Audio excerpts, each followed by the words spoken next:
what the Church of Scientology is so afraid of. This is SPTV. Welcome back, everybody, for more SPTV. I'm joined by my good friend Serge. Once again, how you doing, Serge? Hi, guys. I'm back. Let me throw our names back up here like we had last time. I think that's helpful for people. And guys, we are aware that every now and then there might be a little audio buzz, but we've decided to go forward anyway, because I think how we're doing it right now is going to be the best option other than unplugging microphones and stuff like that. So, Serge, well, there's so much we will be discussing today. Let's just frame the general subject. Last time you and I spoke just a few days ago, the subject was about the role of children in Scientology auditing, how Scientology auditing impacts young children who are brought up in Scientology and are pretty much forced into doing it. The abusive nature of when kids are put into the role of auditor, when kids are basically being some combination of, how would you want to describe it? Lawyer, confessor, interrogator, therapist, counselor, and having young children performing this role on adults. And we discussed a lot of this stuff last time. We want to continue that conversation. We want to talk about the trafficking lawsuit against Scientology. We want to talk about Marty Rathbun and his role in trafficking children and child abuse, and all sorts of things. Where shall we begin? I mean, pick your battle.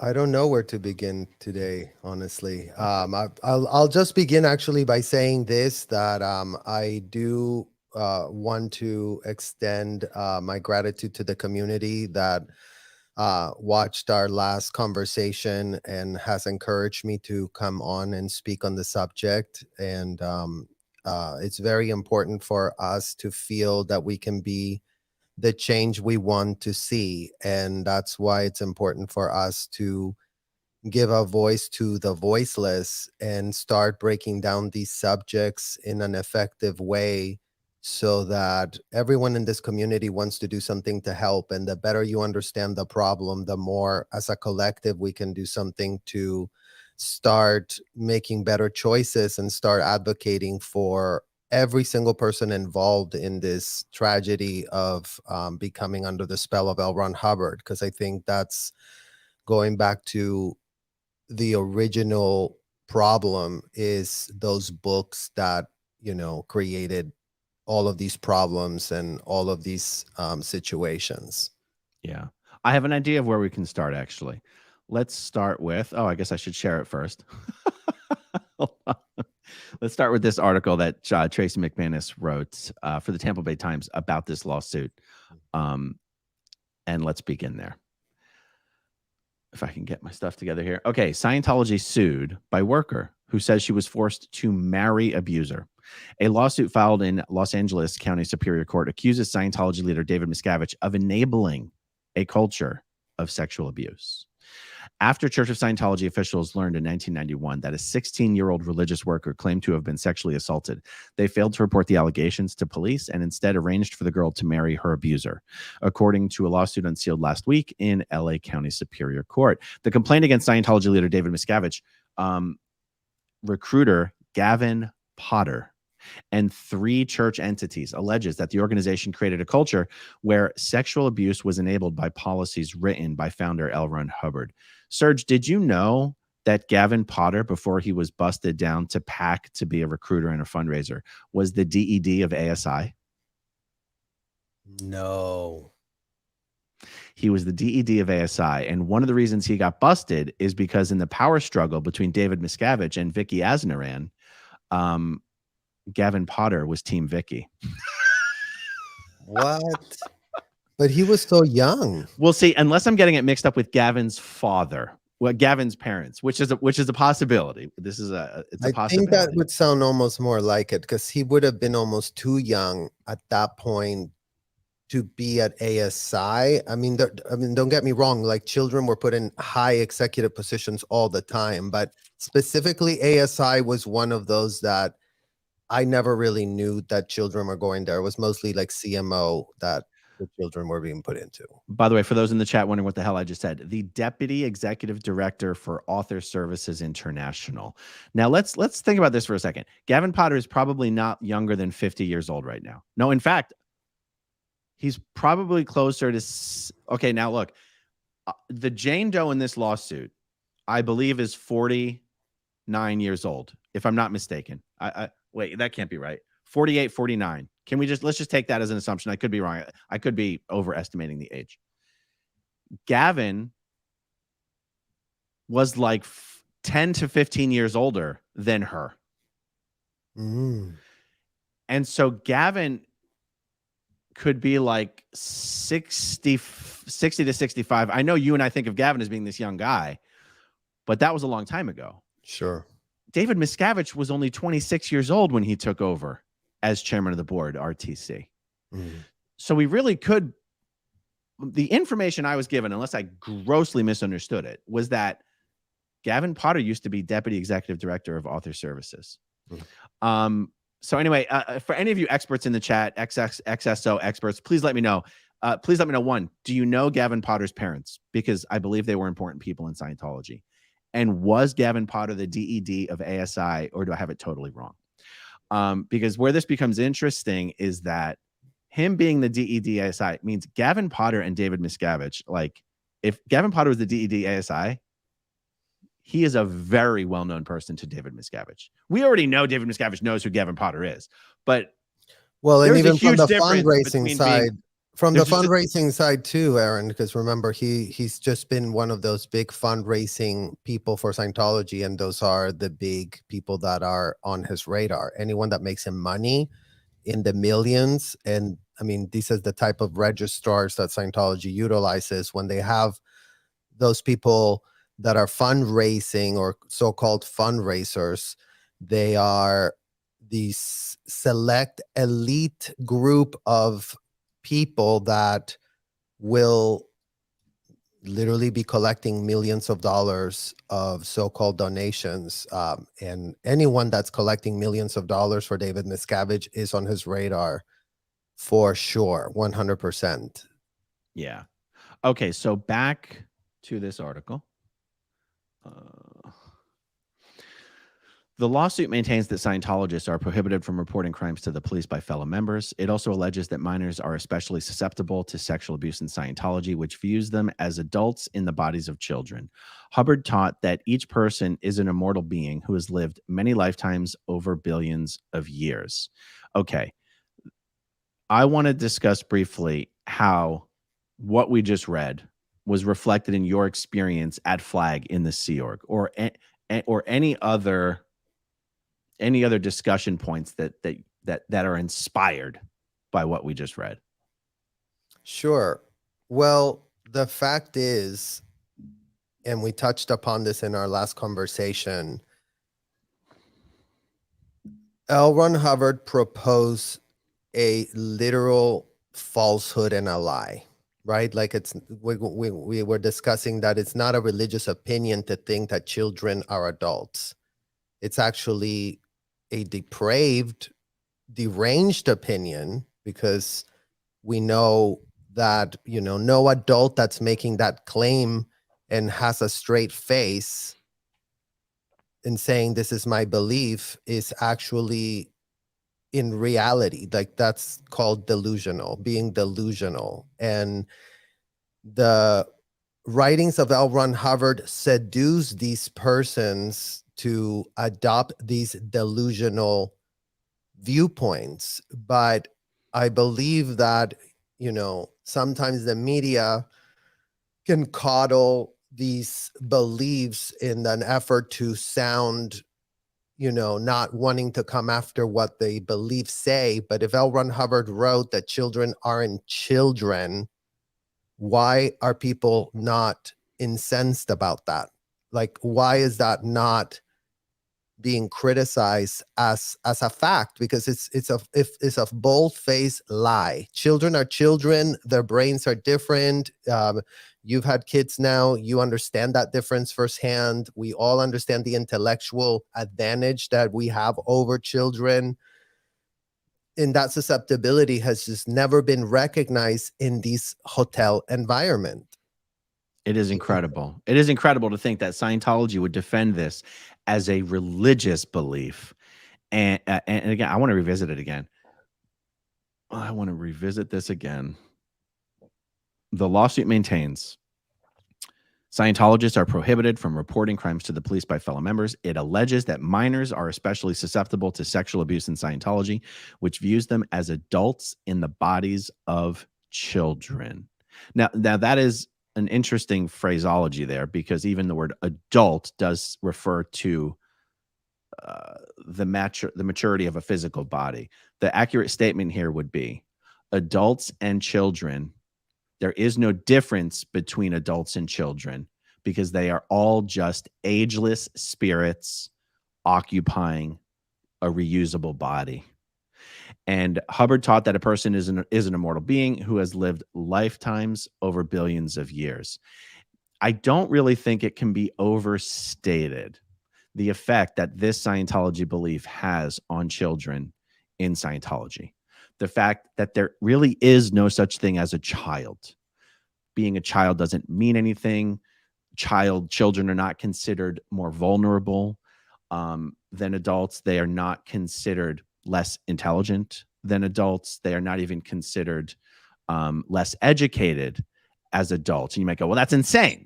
How can you be less? How can you not be less educated if you've been alive for 8 years? Because Scientology believes you haven't been alive for 8 years. Your body's been alive for 8 years. You've been around for 76 trillion years, and you have learned as much. You have as much lived experience as a 90-year-old man or woman. It's just a matter of whether you can remember it or not. And Scientologists tend to believe that their children are reincarnated Scientologists who had enough auditing in their previous life that they can remember all of their past lives, whether they verbalize it or not. They believe their children have all of that knowledge on tap. And that one of the reasons children don't tap that knowledge is that they're just treated as children. You're invalidating children. You're invalidating their knowledge base from prior lives by just treating them as children, not giving them responsibility, not giving them freedoms, not granting them, Scientologists would say, granting them the same beingness that you would grant an adult. And this is why children are treated as adults in Scientology. And that translates into allowing children to train as professional auditors, which is Scientology's version of a counselor. They call them spiritual counselors. I guess sometimes they call them ministers when they're talking to the press. And that's why you will have a 12-year-old, 13-year-old, 14-year-old child interrogating an adult about their sexual practices. That is what this principle, this Scientology principle,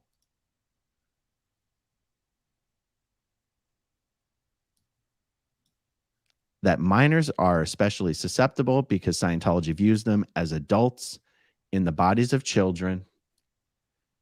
Each person is an immortal being who has lived many lifetimes over billions of years. And let me expand on what you just said as well. I mean, first of all, to sum it up, children are adulticized. Adults are infantilized. If an adult adopts an infantile viewpoint, such as something so dumb as like, let's just pretend that everyone in this hotel is not a child because we all believe this story about this, and they're playing an infantile game that is not grounded in reality whatsoever. So the fact is that was L. Ron Hubbard's most disgusting thing he did. All adults are acting like infantile imbeciles dressed up in military, paramilitary uniforms that they took very seriously, mind you. Like, this wasn't a joke for them. Like, they were wearing those captain bars on their things and forcing everyone to call them sir. And, you know, if anyone didn't say the right thing to them, they would be screaming and yelling. So again, that type of infantilization, because you're like in a hotel.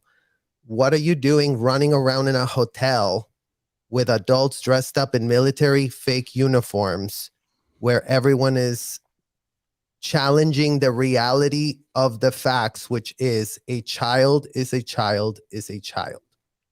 Period. Full stop. Like, doesn't matter how many words you come up to try to skew reality so that you have a convenient way of really hiding all of these abuses, because at the end of the day, it provided for an environment that was 1000% inappropriate for anyone under the age of 21, period. Like, if you're after 21, you can smoke, you can grab a cigarette. Might it give you cancer? Sure, but you're making that decision. We're not going to be wasting our time losing our sleep, whether people are making bad choices in their adult life. No one's here to save you as an adult from making bad choices. Like, that's on you to make that choice and decide. But in this context of children being inducted into a hotel where all adults in there are going to pretend that they're not children, we're talking, this makes Eyes Wide Shut, the movie that Tom Cruise, shot, look like Mary Poppins.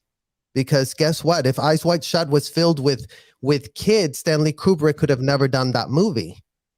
But in the Fort Harrison Hotel, all of the adult participants brought their kids in and said, this is a safe thing for you to do.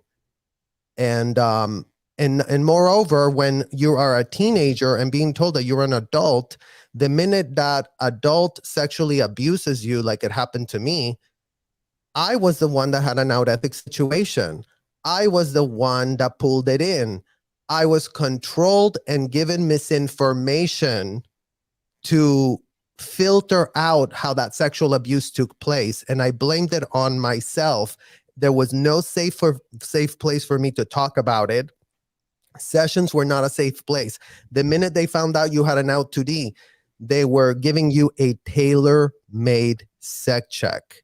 A tailor-made sec check in Scientology is not only was L. Ron Hubbard depraved and disgusting, but the case supervisors of Scientology, who no one knows what they do all day, well, we'll tell you what they do.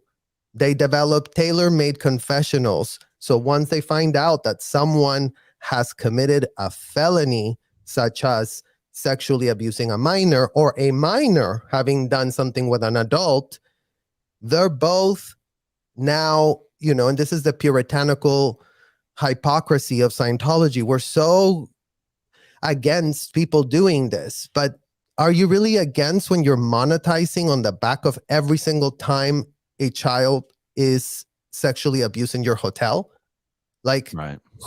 What are you curtailing? What are you doing? Like, that's where we really have to get to the point is, these people are practicing law without a license and adopting the infantile rhetoric of a deranged, unindicted runaway felon to justify why, anything goes in that hotel. Anything goes. As long as L. Ron Hubbard wrote it, we're all good. We're all protected. Well, you know what? You're not that protected when you follow illegal orders, because in America, no one is above the law. And that includes L. Ron Hubbard. And the fact is that, these courses gave people the idea that they had, in fact, more power than all Supreme Court justices combined, as they sat there after a 2-week course, pretending that they could float self-admitted felonies away. And you go, this is not right, what's going on in these hotels. And people need to start opening their eyes to the facts of reality and the fraud of what L. Ron Hubbard perpetrated, because going back to Tracy's article, this is all fueled by the policies of this insane American science fiction writer that, Scientology has spent a lot of time and a lot of money on crooked attorneys that were pitching this as a religious situation. And the fact is that these attorneys were pitching lies, and they didn't do a due diligence on finding out L. Ron Hubbard's actual proposed policies. They decided, as long as it's a religious thing, we can have a judgment over it. Wrong answer. You should have had some judgment over it, because now you're way deep over your neck. You don't know who your client is. Yeah.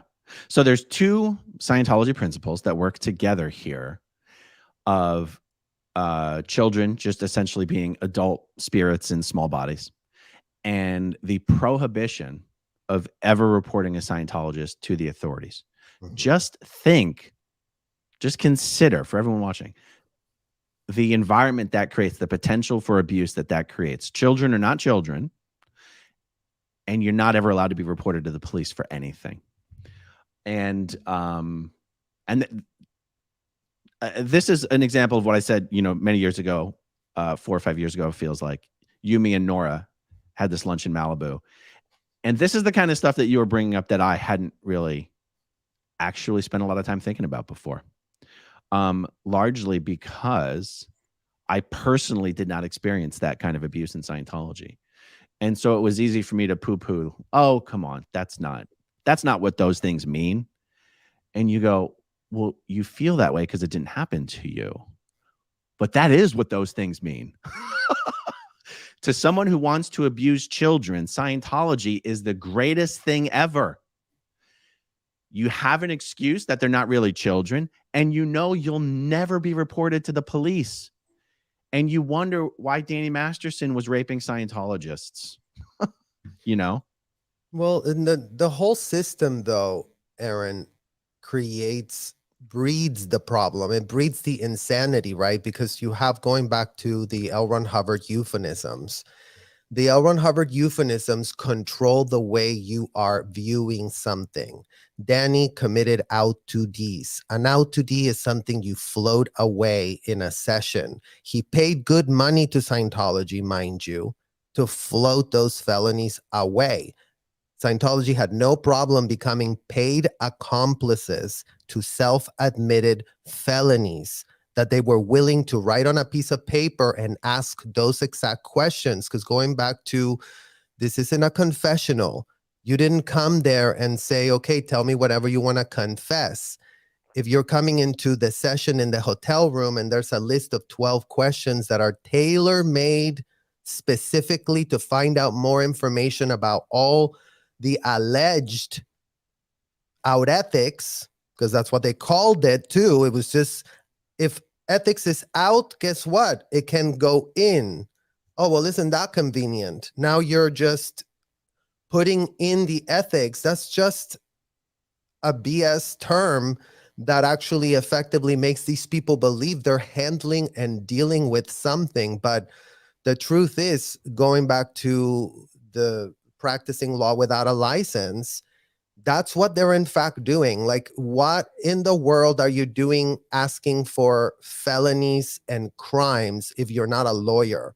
And you really cannot help a person that has in fact done that. I mean, it's one thing to be like, I need to relieve my conscience to this religion confession. That's what is supposed to be the protected, religious activity. But L. Ron Hubbard didn't care what people wanted to confess about. There were things he wanted to know about them. So that's very different. That's very different. Like, oh, come and tell me whatever, to be very specifically, asking questions of a self-incriminating nature, Aaron. And this is like, once you step into a Scientology hotel, forget about your Fifth Amendment right. If you're an adult, you're paying to incriminate. You're paying to not have that right as afforded to you as an American. You don't care. You're like, I like it. I want to tell them all these things. I have no problem with it. It's helping me. Right. But what about you doing this to a child in a hotel when they were being asked, well, how did you do it? Where did you do it? How many times did you do it? And the children were never, ever, ever viewed as victims. They were always the other participant of the out 2D. And the women that, had these out 2Ds were just as abused as the men, and everybody got abused. Like, the system, again, is so ridiculous and dumb because everything is an L. Ron Hubbard robotic implementation. There's no actual human intelligence going into anything that's being considered. Everything is a robotic interpretation of rantings from an unindicted felon that everyone's just so careful, like, make sure you apply every last line. And that's what makes it so disgusting, because you cannot say that, oh, we didn't know what we were doing. The problem here is you know too much about what you're doing and you have zero plausible deniability. And that makes you a full-blown, outrageous degenerate with no scruples. And unfortunately, that's who L. Ron Hubbard was, right? And when somebody becomes an auditor, who do they become? They don't become themselves. They become L. Ron Hubbard. This is not a situation where Scientology has different types of therapists, like, oh, you like this style versus this style. No. If you don't sound like L. Ron Hubbard, guess what? You're going to be sent to listen to his voice for hours and hours. Listen to how he sounds when he's interrogating. Are you sounding like him? And you're being corrected to sound like him. So all of these children are being made to role play, going back to what auditing is, because I push back on this false narrative that is therapy. It's not therapy if you lock someone against their will in a hotel. It's not therapeutic. So it's a false equivalent that has been used by Scientology attorneys to justify their stupidity and lack of due diligence on reading a book from L. Ron Hubbard and doing a course from L. Ron Hubbard so they could find out for themselves what this was really about, instead of remaining so ignorant and dumb on the sidelines, making ridiculous, dumb statements, which really just show me, like, they don't care about their client. They just care about cashing a check.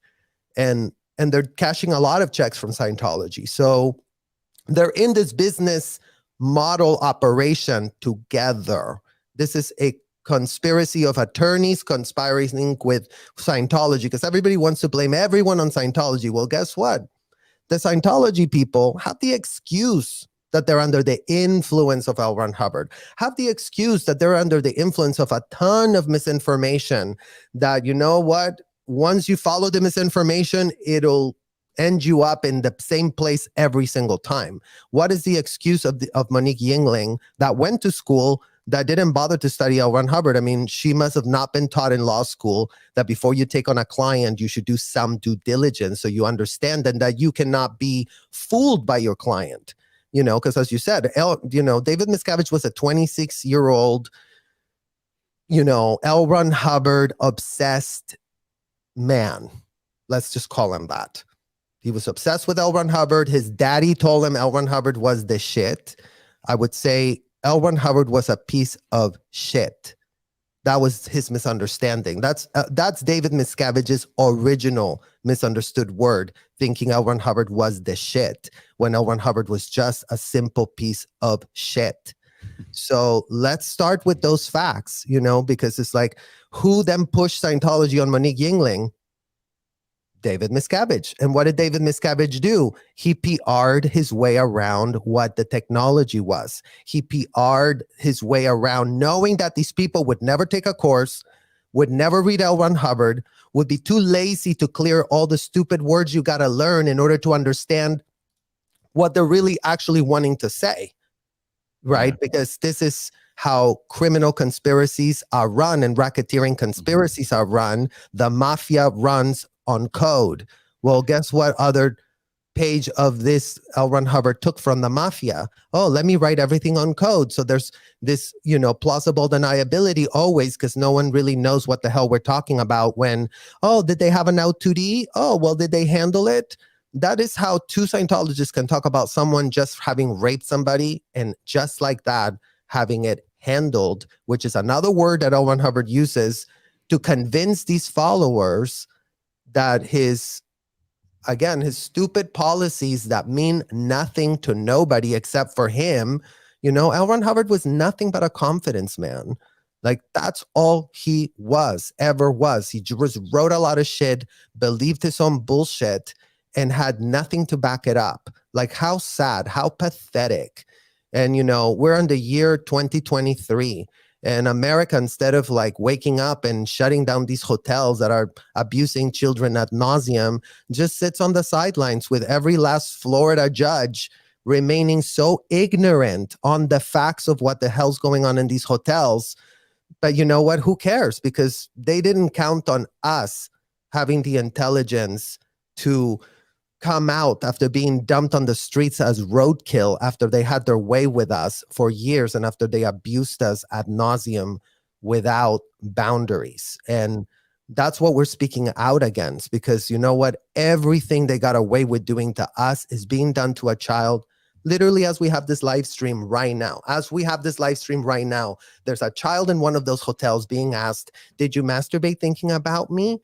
And, how many pictures did you get? And then the nauseating details, like, there's no boundaries, right? Like, these adults know no boundaries. So how is that not supposed to breed complete insanity? I mean, L. Ron Hubbard can come and tell us that. It'd be nice for him to explain to us how his technology didn't breed insanity. Because going back to the fraud of all of this, Scientology is a tech company. It's not a religion. It's not this. They have a technology. And guess what? That technology, like, their stupid e-meter is their iPhone. That's what they use to data mine their subject, their end user. They use an e-meter. They plug you in. They data mine all these felonies.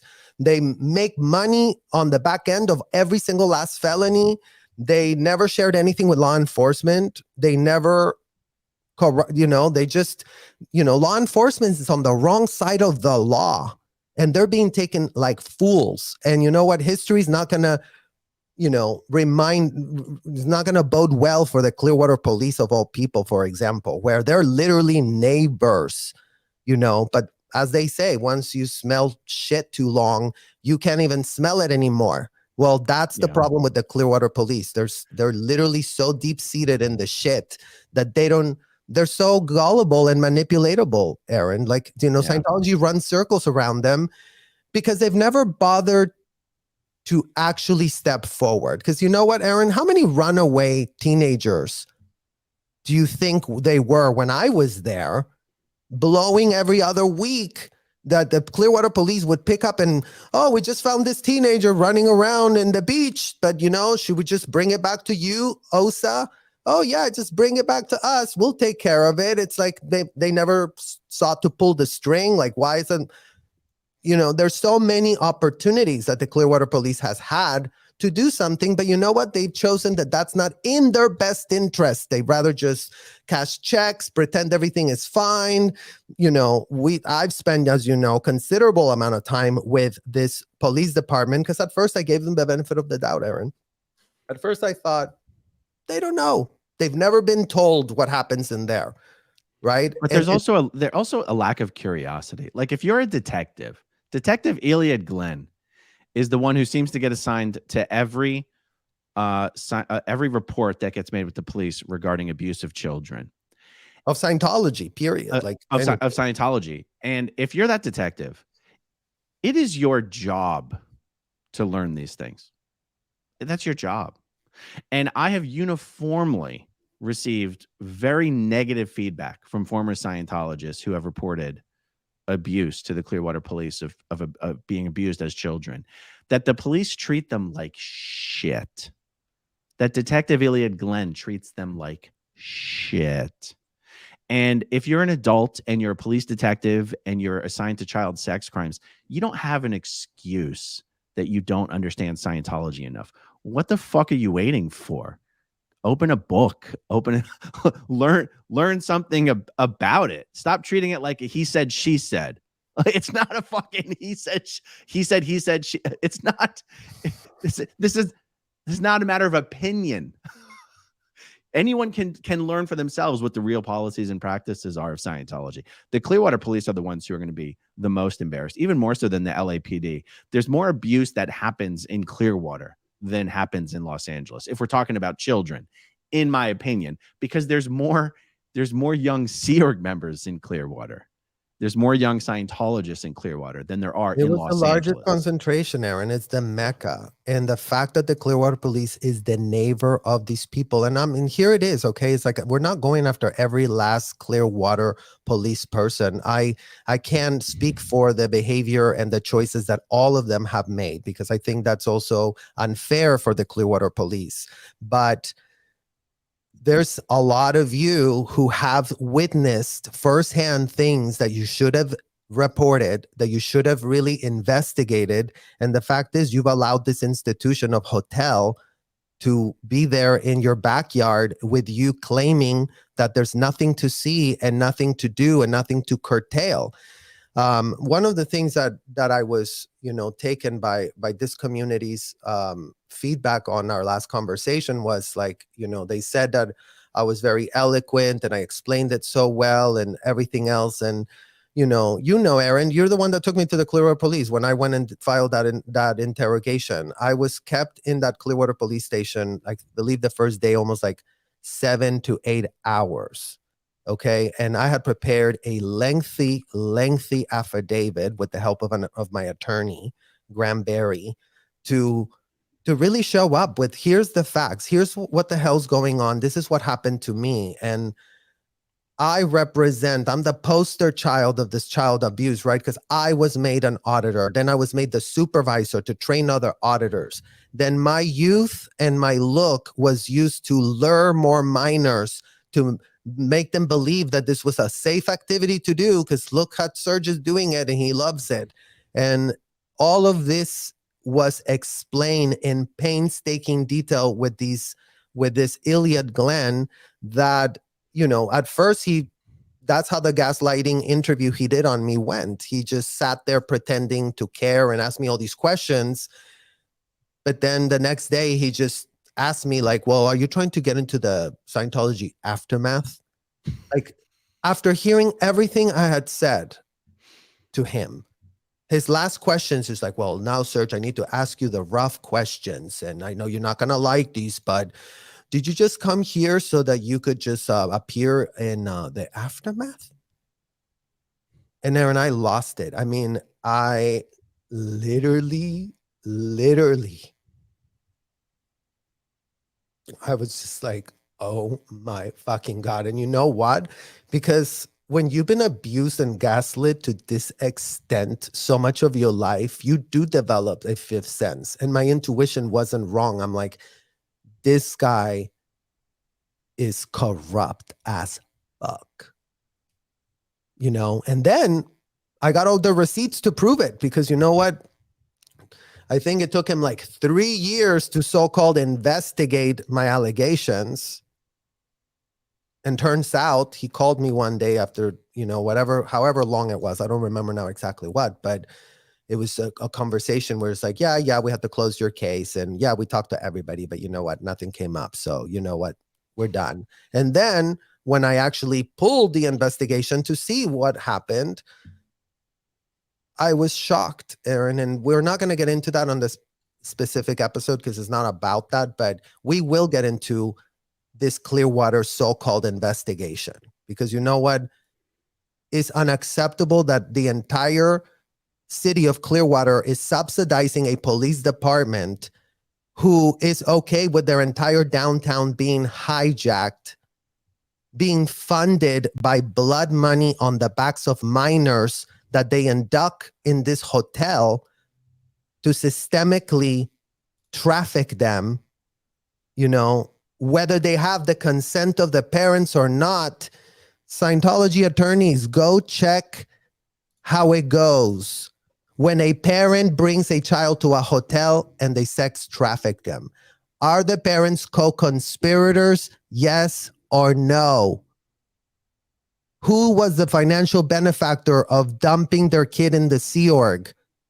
Bingo, the parent. The Who parents are didn't the have any ones. more bills to pay on that minor? Bingo, the parent. What kind of other business model is out there providing a parent to completely wash away their hands of all financial and further responsibilities from a minor as young as 12, 13, 14, and then all the ones in the cadet org? Never mind those, because those had Sea Org parents. Let's say that, those were even more screwed just because the parents were there were nowhere for them to go. But what about the ones that were outside and were being provided as leverage for the parents so that they could climb up higher levels, so that they could claim it on their OT eligibility, because those were the contributions Scientology was wanting to see before they approved them to continue to go to their next level. I mean, all the incentives of L. Ron Hubbard are criminal and completely misaligned.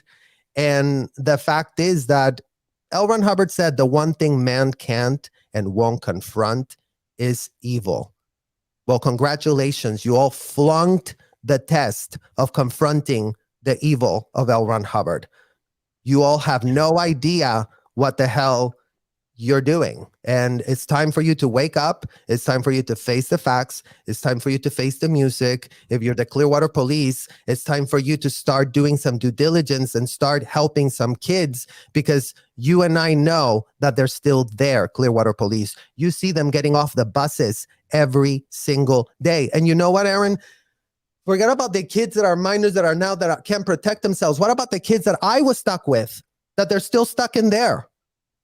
Because Scientology wants to call them volunteering. They're volunteering with their passports locked up. I mean, when are people going to stop lying to our face? Because the corruption in Clearwater runs deep. And like you said, you have the mayor doing all these weird things and getting all these real estate things. Well, you know what? Mayor and all those people that are in there in Clearwater corruptly taking advantage of what's in there for you. Good luck being on the right side of history. Find out how the people that were helping Jeffrey and Ghislaine ended up. Because you think that Scientology is not like Jeffrey and Ghislaine Maxwell. Well, Scientology is that on crack. The amount of minors, high schoolers, right? Like, because that's what Jeffrey and Ghislaine were in. Oh, let's grab high schoolers to do massages. Why was I doing massages on grown men at age 12 in a hotel room? Why was I put in that position? Can Monique Yingling come to anywhere and actually explain that? No, she can't explain that, because she cannot defend L. Ron Hubbard, because the client Monique Yingling chose, L. Ron Hubbard, is a man that's so deranged and such a psychopath that there is no defense other than to full insanity. Like, this is the only defense L. Ron Hubbard had. He was completely insane, so he wrote all these disgusting things that, affected all our parents, and now we have to be our parents' advocates and be like, oh man, look, they saw you for a fool. They sold you all this garbage. And you know what? It sucks that you participated, because now you have to reckon with that. It's like, what kind of mother wants to wake up one day thinking that all these things that she put so much trust into were all against her best interest as a mother, and that her maternal instincts were ripped out of her, and that she became a de facto L. Ron Hubbard drone, because all they could regurgitate was 2D, dynamic, survival, expansion, all these words that mean nothing, but they got off on saying those words because that's what the drug is. Like, the drug of L. Ron Hubbard is that drug of delusion. They got high on it because it created that false sense of like, I'm so high, I'm so OT, I'm so expansion, I'm so exploding out of my body, I'm exterior, all these words that, again, they were using to disassociate from the abuse that they were participating and funding. I mean, they were so cognitive dissonant that, our parents don't know any better. It's like when you say, forgive them, Lord, for they don't know what they do. They don't know what they do, these people. Like, they have been horrendously taken for a ride by confidence man L. Ron Hubbard, and then by all his protege minions that decided to be his sycophants and endorse every last word he wrote without a shred of critical thinking involved, which unfortunately for these adults, like that was part of the contract, dude. Like it was right there. I promise never to criticize L. Ron Hubbard. I promise never to have a single critical thought. Well, you know what? How did that experiment bode out for everyone involved? Not good. We're in this place, in this position today, having to waste more of our lives discussing something that we should be completely over and done with. Like, because, you know, crimes of this scale and magnitude, Aaron, cannot take place in a country where we're subsidizing the taxpayer money to ensure that these law agencies work so that no one exists above the law. It's that simple, right? Like, and it's not just it's not just non-Scientologist attorneys who care nothing about money and don't actually understand Scientology who do Scientology's bidding. I want to let the viewers know Greta Van Susteren is a Scientologist. She knows she's at least OT7, possibly OT8. She her husband, and I think Greta's an attorney, but I'm not sure. But I know her husband, John P. Cole, is a very well-connected, powerful attorney, is also a Scientologist. There are Scientologists who know about all of this stuff and are attorneys and still do Scientology's bidding for them, still allow children to receive auditing, still condone children training as auditors, still try to get Scientology accepted in the halls of political power.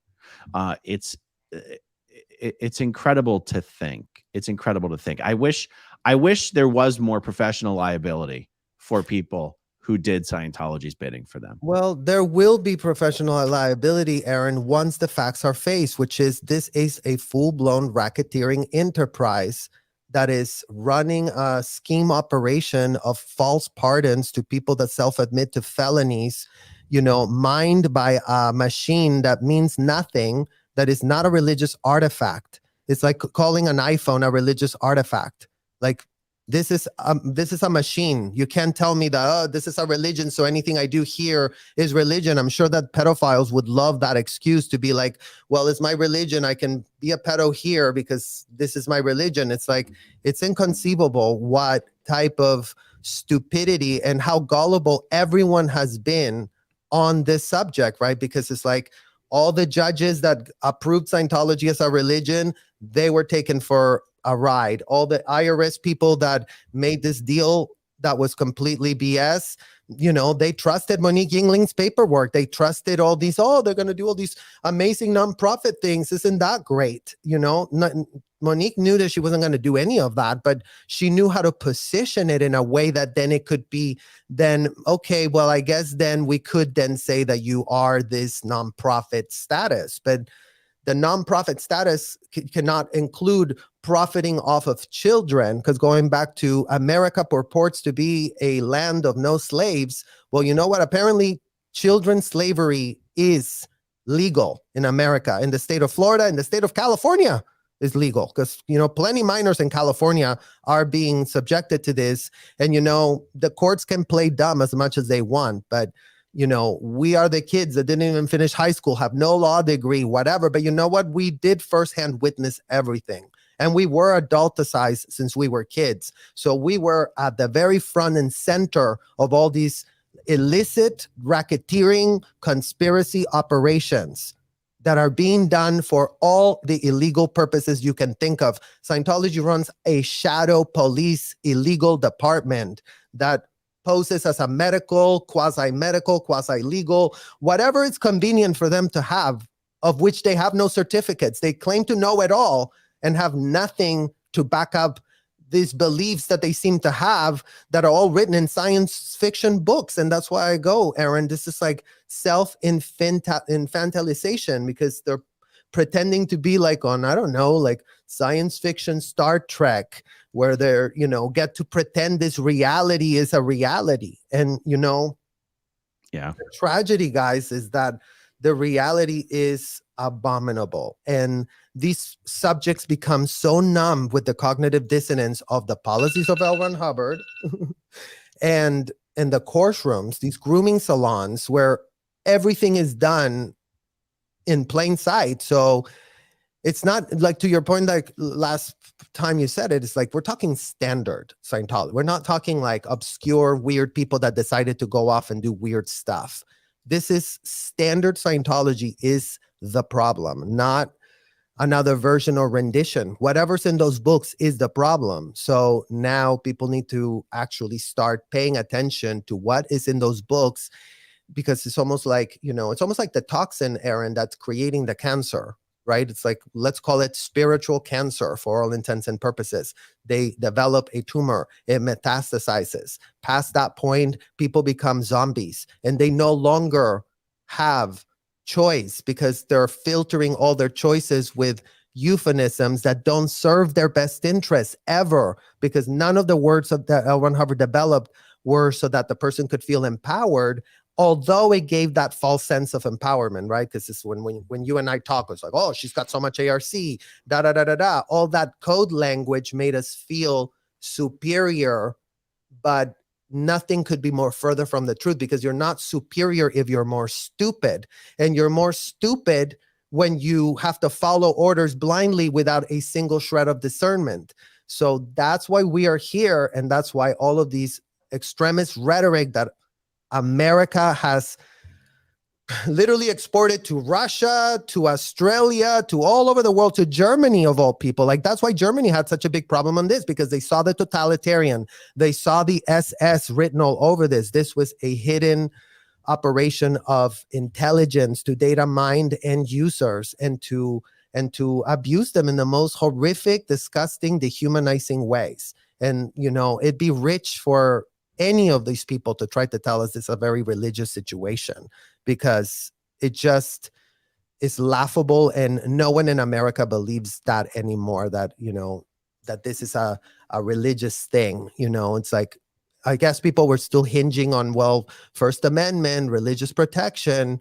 Well, yeah, but you can apply those beliefs to children and tell me this is a First Amendment issue, because it's a pedophilia issue. It's a child abuse issue. It's all the things that it actually is in the real law, in the real definitions. And, funny enough, L. Ron Hubbard told us that the law was all BS, that the law was bullshit. The law just didn't matter. That's why all this stuff about no suing, because the law is like the worst thing you can have. And it's like, really?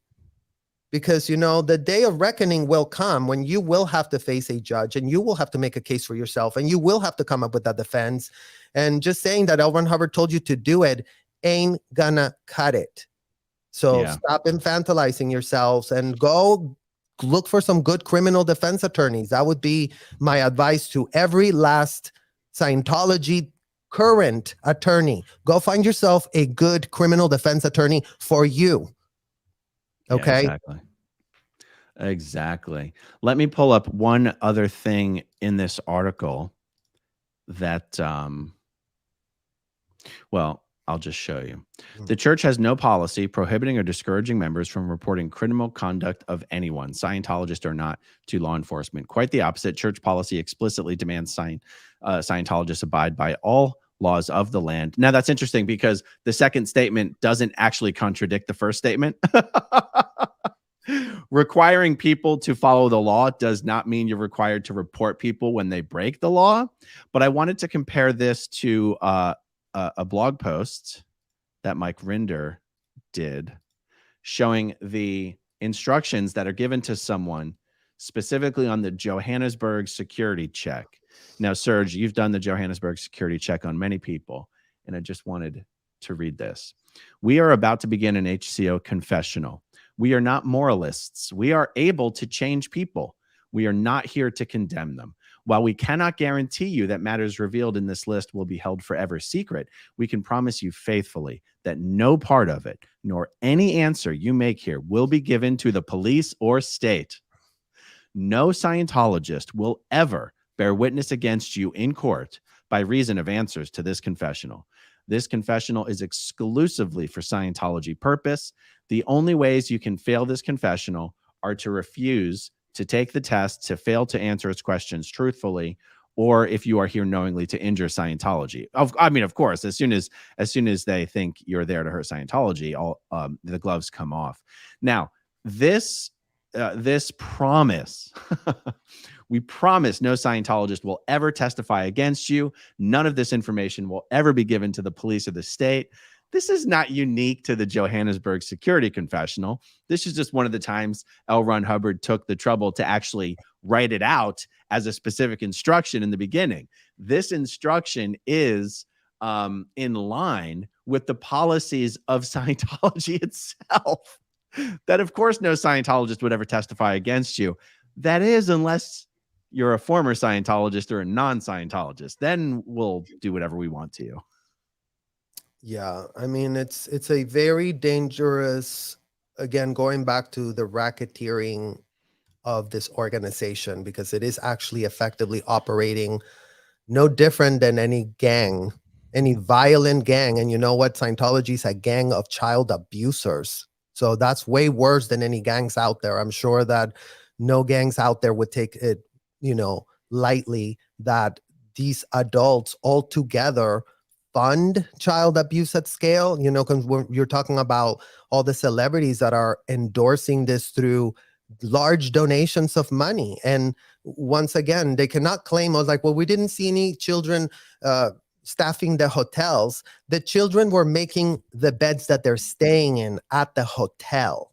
So no celebrity out there from Elizabeth Moss on down can try and claim to be ignorant, and they cannot now reverse sell us on the Sea Org, right? Because it's like, once you understand this is a scam and a racketeering conspiracy, you're not going to come and now convince me that these children that have no way of volunteering, including getting their passport locked up, the great definition that Monique Yingling came up for volunteering is, we're going to lock up your passport and you are going to love it here. So that's how dangerous these people are. And the fact that they have so much access to children, when you have a Scientology family come in, Aaron, they go, oh, the mom is like that, the dad is like that, oh, this child's like that. And Scientology makes an assessment of what each one of those family members is going to mean to it. I'm going to recruit this one.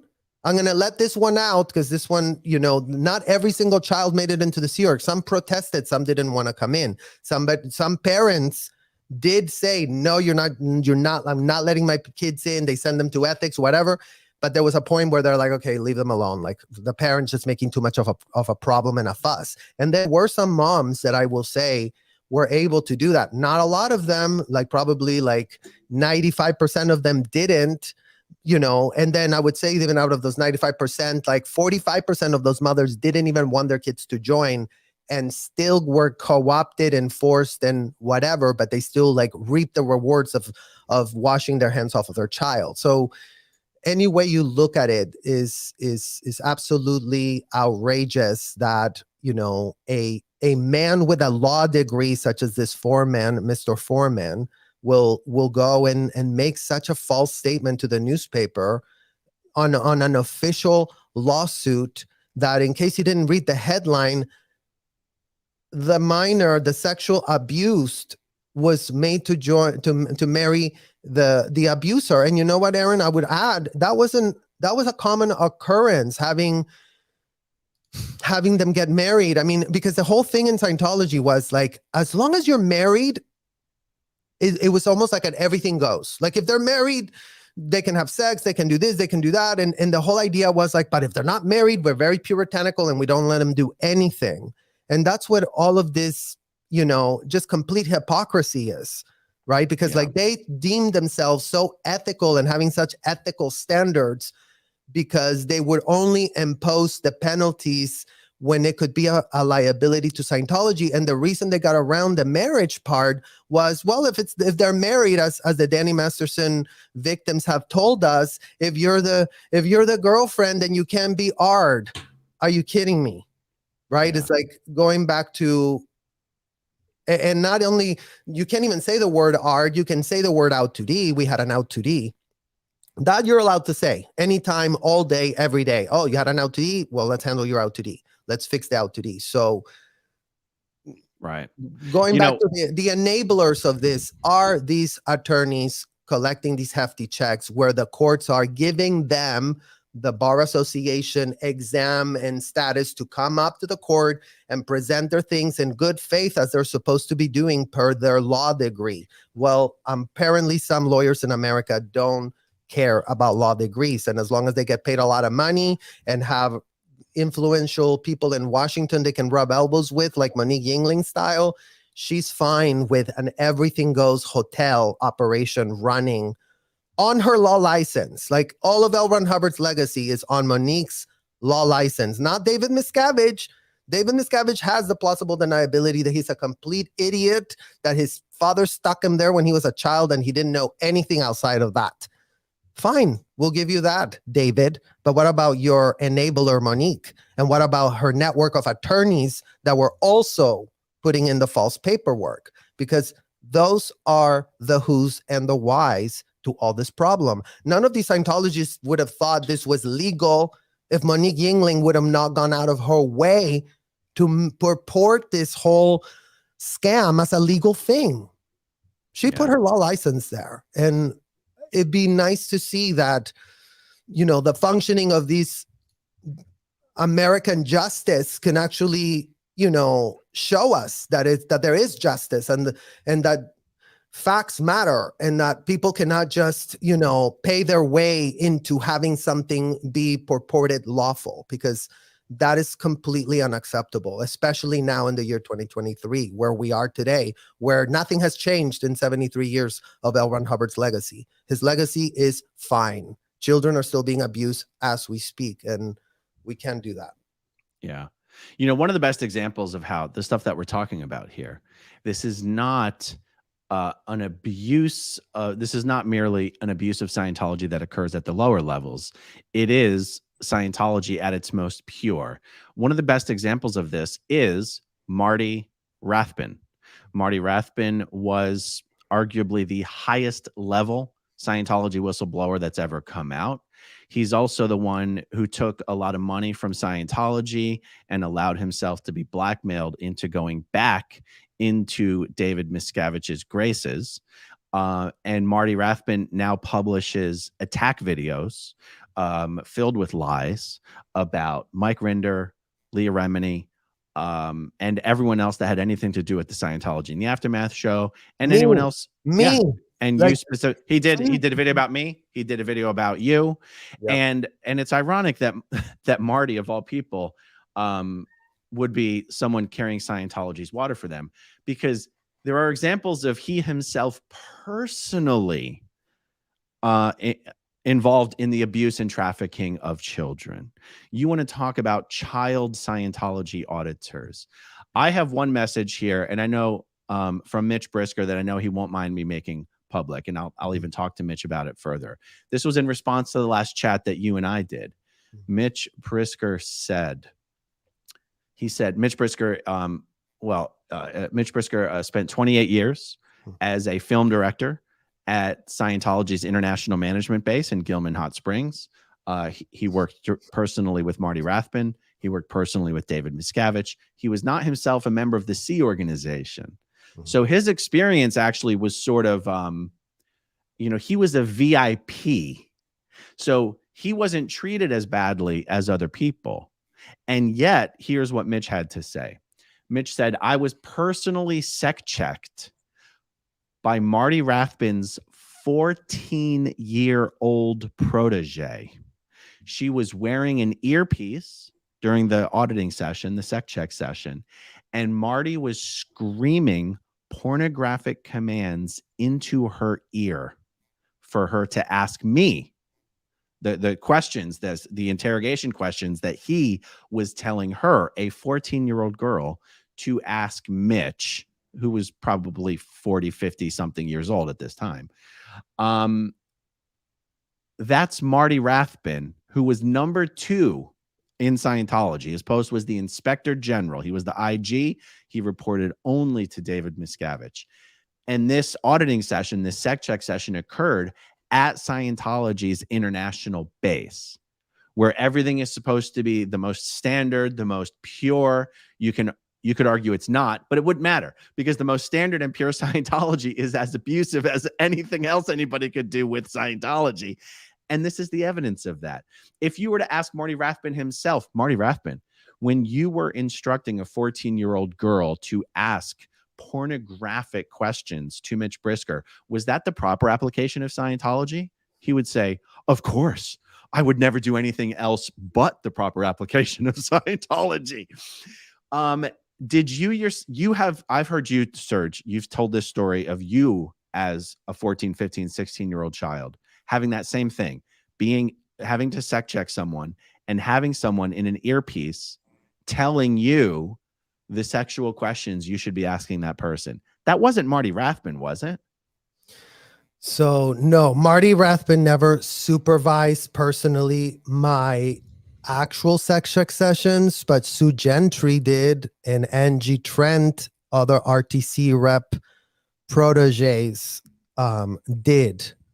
Okay. And the senior CSFSO, Richard Reese, he would always be looking in. And the thing about me, Aaron, is that like you said, going back to, I was a fixer, right? So every time somebody red tagged, and when they red tag is when the person doesn't get a floating needle at the end of their session, they're put in what is called a red tag. And that means like if in 24 hours, that person that received that red tag is not brought to a floating needle. And a floating needle means like that you're happy, that you're like, oh, that was so great. Your needle is floating. Like that's the whole Scientology upper, basically. Like that's a Scientology upper, a floating needle. Oh, okay, we're done with that finally, right? But you cannot get to that upper unless your needle floats. And you have to really put yourself in a very wonderful, peaceful state of mind in order to even manifest a floating needle on the machine. I mean, we learned as kids,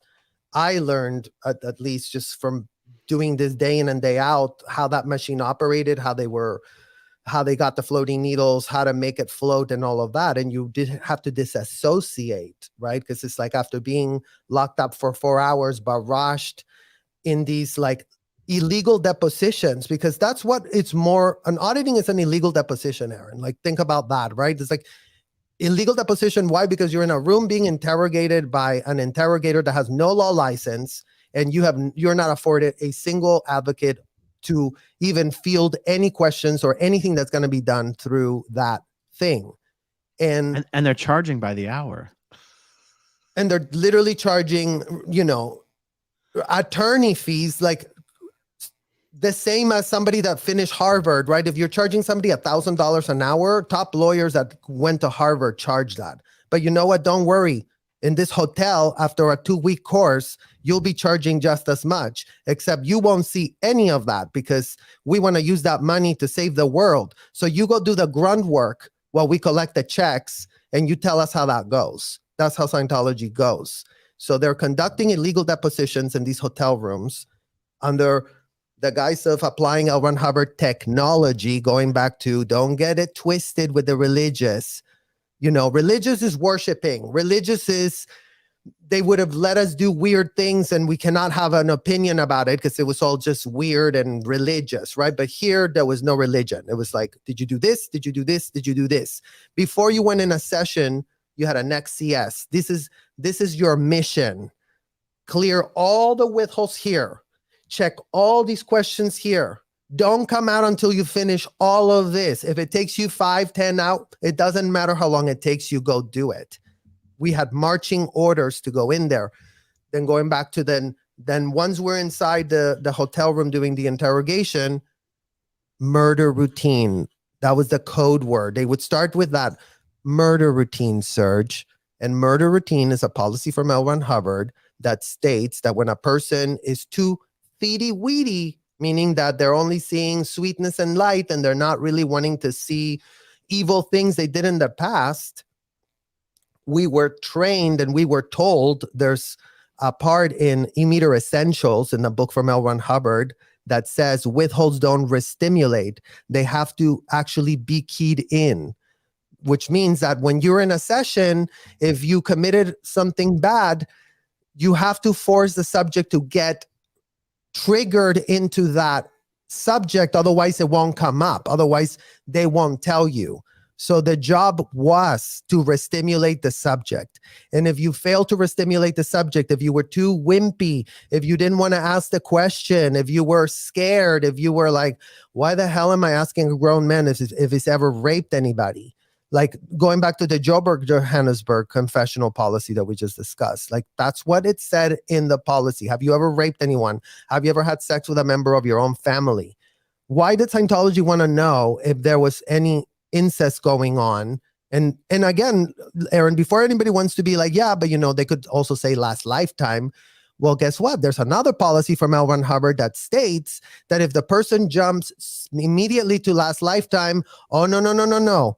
In this lifetime first, you're going to sit here and look. Let's stick on this for a minute because, I think on some people might casually, based on how some of this has been described, not just here, but in other places, associate a Scientology confessional with like Catholic confessional. But could you imagine if you went into a Catholic confessional, and I don't have any experience with this, and you were like, I spoke poorly to my wife, I spoke ill of my boss, and the priest was like, oh, knock it off, come out with it. Did you rape someone? Did you murder someone? Did you embezzle money? Like stop with the small paperclip overts. That's what they call them in Scientology, paperclip overts. Paperclip overts is like, I was a bad boy, I stole a paperclip. And the auditor would be like, stop with the nonsense. What did you really do? What did you really do? And what's so sick, Aaron, is like, as the auditor, we didn't want to get that, but get this too, right? Like the auditor has a gun in their temple while they're in that interrogation, because L. Ron Hubbard says that missing a withhold is the most suppressive act that a human being could possibly be involved in, right? So let's define missing a withhold. Missing a withhold means that if you go into one of these pseudo depositions and you don't speak of a crime that you've committed and you are asked, or it somehow gets restimulated, but you're like, well, I did rape somebody, but you know what? Let me just tell them about a time that I got drunk and ran over a cat. Yeah. Well, if the person successfully misdirected you to discuss the drinking and running over of a cat, now is the child confessor. In that case, it would have been Natalie Galbiati, who was, missed withholds. I remember a time that she missed a withhold and she was sent to the galley. She was humiliated in front of all the staff meetings. She was like, Natalie Galbiati was given this PC and she was not handling it with standard technology and she's missing his withholds and she was all LTRs. All these things that we're saying mean nothing to the regular folk, but, internally, it's almost like, the pimp needs to have a language to control the whores. Well, in Scientology, language, L. Ron Hubbard's language is the pimp's words, because they're controlling them. They're like the pimp and the whore only understand, like if the pimp says certain things, only him and the whore knows what that means, right? So like a type of punishment that's coming if they don't do something, for example. Oh, it's going to rain today. And the whore knows like, oh my God, it's going to rain. So that's what these people are doing in these hotels with children. If you miss a withhold, you're a suppressive person. You're going to be in lower conditions. You're a disgusting, degraded person. And it's always like personal, like you are a disgusting person. It's not like, oh, this happened, let's correct it, let's fix it. No, there's something wrong with you. So missing a withhold is a ridiculous rule that L. Ron Hubbard wrote because his BS technology falls apart the minute somebody has a secret. And you know what? It wasn't by mistake. It was by design, right? Because if you're keeping secrets, it means you're not trusting. And if you lose the trust, you gained your critical thinking and you go, geez, is this in my best interest? Maybe not. See you all bitches later. But Scientology doesn't ever want you to get there. Scientology wants you to remain submissive, subservient, to commit, completely just pathetic to their whims of what they want you to do, because Don't you owe them so much? Haven't they given you so much freedom, even though they've enslaved you 24/7, ripped your kids off of you, abused you in every imaginable way? But going back to the 21 and up, if you like that stuff, if you're into that type of extreme and you really want to get your L. Ron Hubbard freak on, it would have been one thing. But bringing your children into any of these situations with you having full knowledge of it, going back to some point that you made yesterday, Aaron, the parents knew what an auditing session was. No parent can come to us and tell us now, well, no, sexual things were not discussed. It's like, you're kidding me, right? Like you're just lying to yourself still, because your brain is protecting you from understanding the type of fraud that L. Ron Hubbard perpetrated on you. And that's where I have empathy for these first generations. It's like nobody wants to wake up to this type of evil, Aaron. And it's going to be very hard to digest as a collective, to really have to reconcile. And as they used to tell us, confront. Well, you know what? This is a moment that calls for confront. Everyone needs to confront who L. Ron Hubbard is, confront the courses, confront the audits, confront what you did to your kids, confront it. Like, at least then you'll have a chance of self-awareness, right? Because that's what was ripped off of you. And at least going back to the first generation, I give you that. Your self-awareness was ripped from you because all these words were installed in your brain, pretending that if you didn't know a word or a definition, something fucked up was going to happen in your head. And it turns out that is the reverse, Aaron. If you follow the definitions, then you're committing horrible things that are unthinkable, that were never your idea, not the other way around. But let's do a little bit of a thought experiment here. How could the first gens, the parents of parents who essentially forced or coerced or incentivized their kids to do Scientology, get Scientology auditing, train as Scientology auditors, how could they possibly not know when they know exactly what auditing deals with? Well, and that's really the crux of the matter, Aaron, because the thing is, they do know, but they are under the spell of a confidence man. When you're under the spell of a confidence man, buying a lot of confidence, this is the way it is. That's all L. Ron Hubbard. So this is the track. This is the blah. This is the this. This is the that. He was selling confidence. Nothing he said ever had anything to back it up. And they were seduced by this fake level of confidence into co-opting themselves into deciding that being L. Ron Hubbard was in their best interest, right? Because the drill was like, what would LRH do? Oh, are you sure about that? What would LRH do? So the whole thing was become L. Ron Hubbard, become L. Ron Hubbard, become L. Ron Hubbard. And when your defenses were eroded from the beginning on the critical thinking side, right? When that was eroded and you didn't have it enough, I feel like there's a switch that got made in the person consuming the rhetoric. And then they're just on that other side of the rainbow, living with that disassociation, and the words become so significant. How many times did you have to clear the definition of communication? Go clear it again, go clear it again, go clear it again. The whole thing becomes clear the word, clear the word, clear the word. And every time they're clearing it, they're programming it more into you, and they're pretending that you are accepting that definition. The definition of an out 2D, right? It's like, it means nothing. But in Scientology, you go clear it in the dictionary and says, oh, if you violate any rule of the second dynamic. Well, isn't that smart that L. Ron Hubbard, decided to just gloss any type of sexual derangement under this false mantle of out 2D, so he could really hide everything, right? And behind the scenes, they're out there working on all these other things. But in the front of the scenes, like, it's only being discussed as an out 2D.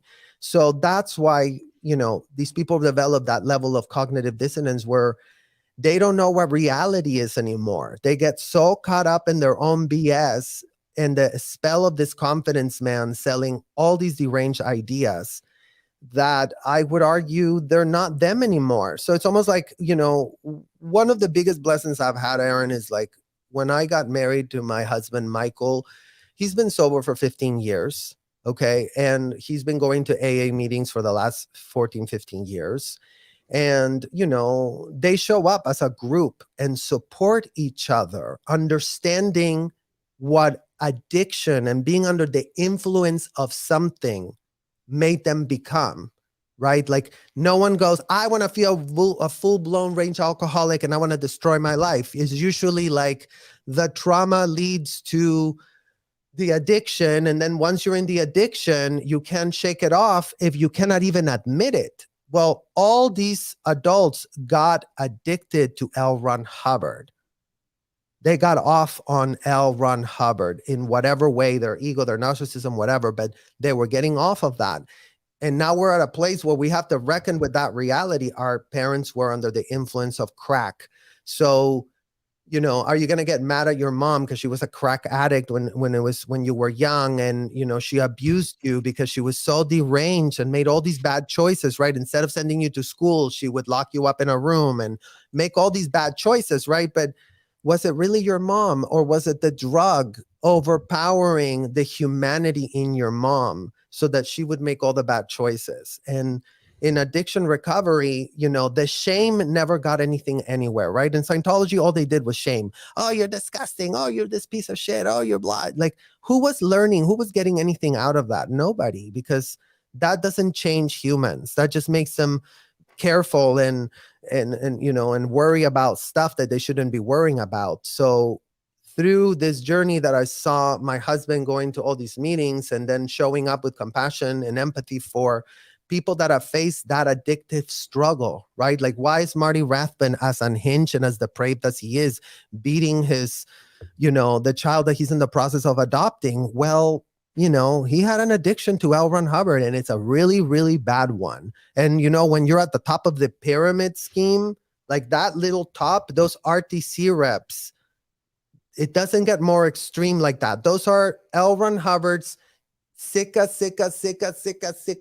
fans of extreme, right? Like you have the public over there doing the OT7, coming in, 6-month check, blah, blah, blah.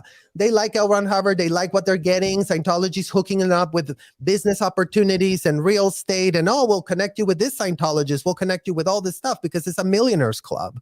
Really what it is, it's a millionaires club. It's like all these millionaires get around. If you're a millionaire, you get into the millionaires club. If you're just like a pathetic person, then they'll just use you for whatever. Oh, just join the Sea Org and go clean bathrooms. Like, literally, that's how they view people. They view them for commodity and what they're going to do for the group. So we are in this position where, the end user becomes depraved and deranged through a fault of their own, because there's always going to be that accountability of choice, but under the influence of something else, right? So we can shame them and say you're disgusting and how could you have been so stupid? Or we can understand how L. Ron Hubbard put all this BS in front of them and how he little by little seduced them, and little by little as they were doing another course, as they were climbing another level, as they were completing another grade, continuing to bury themselves alive, right? And, you covered that horrible unaliving of that woman in Clearwater. And it's like, look, guys, we've all ended up there. That's what the rhetoric of L. Ron Hubbard leads you up to. Like there was a long part of my life where the crisis management for my emotions was how I was going to off myself. Like that was like what actually brought me like peace, right? Because going after that situation, everything that happened to you as a child, you're like so traumatized beyond, and you were never ever to feel anything. Well, this is where we are today, having to undo all of that and separate all of that. And our brains are magnificent. And, it turns out, going back to like L. Ron Hubbard's disdain for therapy, like therapists have saved my life. They've been wonderful. They've been great. They've been, they've shown so much compassion and empathy. And, I've been able to reparent myself. I have good influences around my life because, as humans, we're so influenceable, right? It's like all it takes is to have someone with a bad influence and you can get corrupted. So, I don't go anymore on like this moral high ground because I feel like moral high ground is stupid. We're all humans. We're all gonna make mistakes. We're gonna make some horrendous mistakes. And now in the aftermath of it all, we've got to reconcile the truth and, maybe take a trip to the Tolerance Museum, so that we reckon with, with another situation where, what happened to all those Nazi Germany officials that did all of those disgusting things under the influence of one book. One book from Adolf Hitler is all it took for Germany to become unhinged and crazy and for everyone to get contaminated, because ideas do get contaminated, right? And in L. Ron Hubbard's case, like, these ideas have been contaminated with all of our parents that put us there in the front and center of this. They knew, Aaron. The problem is, going back to what L. Ron Hubbard says, they cannot confront evil. They couldn't confront the evil of L. Ron Hubbard, because L. Ron Hubbard was always pitched as this angelical humanitarian. And it's like, an unindicted runaway felon is not an angelical humanitarian. Well, Serge, let's talk about this confront of evil thing for a second, because it is one of the most stark contradictions in Scientology. People listening to our stories is like, oh my God, there's all this abuse that occurs and it gets unreported and all this stuff. And this stands in stark contrast to the fact that one of the fundamental principles of Scientology, one of the ways Scientologists are invalidated the most, is by saying you have a low confront of evil. So explain for people, what does that concept mean? A low confront of evil. So L. Ron Hubbard made this big hoo-ha, right? That he was ridding the world of evil, that the magic of his technology is that he will float your evil away. So what do you mean when you say that, though? I think I know what you mean when you say that, but float your evil away. He will ask you, have you ever raped somebody? And as long as you tell us every last nauseating detail and self-incriminating detail, we will help you float that. Like, it'll disappear because of technology we have that's proprietary to us. I mean, Scientology's attorneys have gone out of their way to copyright every last word because the technology is so proprietary. They don't want anyone else to copy L. Ron Hubbard's, So, but from my understanding, though, are you saying floated away because once the person gets done telling the auditor everything they did, their needle floats and the auditor says your needle floated, so now you're forgiven? Is that why you're saying it, or do you mean it? It's a double entendre. Okay, okay. They float away literally, and they also float on this machine that's being utilized to purport, going back again to this laundry felony operation. When you see, I'll take you to an actual session, Aaron. Imagine you ask the question, have you ever raped anybody? And the PC says, oh, I know how an auditing session goes. No, I did. I did it like this. I did it like that. So this is all being written down. This is all being recorded, you guys. And then after, the person tells you every other which way of who could have found out about this withhold, because L. Ron Hubbard said that it was very important to find out who almost found out about the felony. So that was like the thing that was supposed to be the magic sauce. If you found out who almost could have found out about it, then that was going to blow so much charge. That's what they called it, right? So you have all these terms going back to the confidence man, purporting to clear, purporting to float, purporting to blow away. So how are these people that are being sold this stuff going to then think that this is not what they're doing when they're actually subjecting themselves to that? Going back to that Danny Masterson example, right? Like, he went to CC, he spent God knows how much money on getting interrogated day in and day out. They didn't make the space nice for him, but they were his willing paid accomplices at the end of the day. And they were willing to, make the Jane Does be,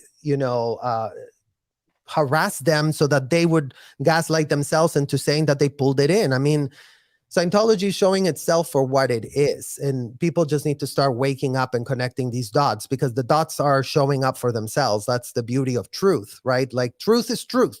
It's just one way. Like, it's not a million ways. And at the end of one of these confessional auditing sessions, I mean, I guess they don't say this at the end of literally every session. Maybe you can remind me why sometimes they do and sometimes they don't.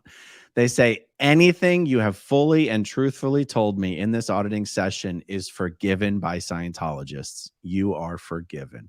It doesn't matter what it was. It doesn't matter what you said. You could have molested a kid. You could have raped somebody. You could have killed somebody. That's what the auditor tells you. Well, and two things here, Aaron, that I think are very important to understand, right? Because for Scientology to keep up the hypocrisy that they are very much against this behavior, they have, L. Ron Hubbard afforded them two avenues: actionable, not actionable. Not actionable means that you're paying for Scientology, doing your services, everything is going great, and you're just like being hurrahed up the bridge. Okay. And when you're an upstat person that's paying and that's doing everything you're told, you mainly stay on the non-actionable side of auditing, meaning that you're not going to get an HCO sec check ordered on you, because HCO sec checks are only ordered if you dramatize out ethics. And dramatizing out ethics means if you show signs that you're committing any criminal activity or doing anything perverted or tax evasion, tax fraud. I mean, you know, they have the canned list of things that they want to know about. So first of all, let's really understand that there are two ways, and Scientology doesn't consider the non-actionable things. Priest penitentiary, whatever Monique Yingling wrote, you know, they're like, oh no, that's actionable. Like if you did that, then you're going to have to do a huge ethics program. And usually what happens is the actionable stuff gets monetized for Scientology programs, auditings, courses, donations, you name it. They have a way for you to pay and for it to go that way. And when it's non-actionable, like if you did the Joburg and you were just climbing up the bridge, then yeah, you could tell us you had sex with a member of your own family, your own daughter. And again, this is the wonderful technology of L. Ron Hubbard that's allowing you to look at this. And they really have, you know, exploited, again, this idea that a religion affords people, you know, this idea of like, okay, let's lend you a hand. You want to relieve your conscience. Let's help you. Let's give you some guidance. But this wasn't just some, like you said, you know, it's like, oh, I talk bad about my mom. Like, no, did you rape? Did you do this? Did you do this? Did you do this? And when going back to that deposition side, it's like, how can you claim that this is not an actual fact, a deposition over a confession? I mean, Scientology attorneys are welcome to answer that question for us and be like, no, Serge, you're so stupid because you didn't finish high school and you don't know what the hell you're talking about. That's not a deposition.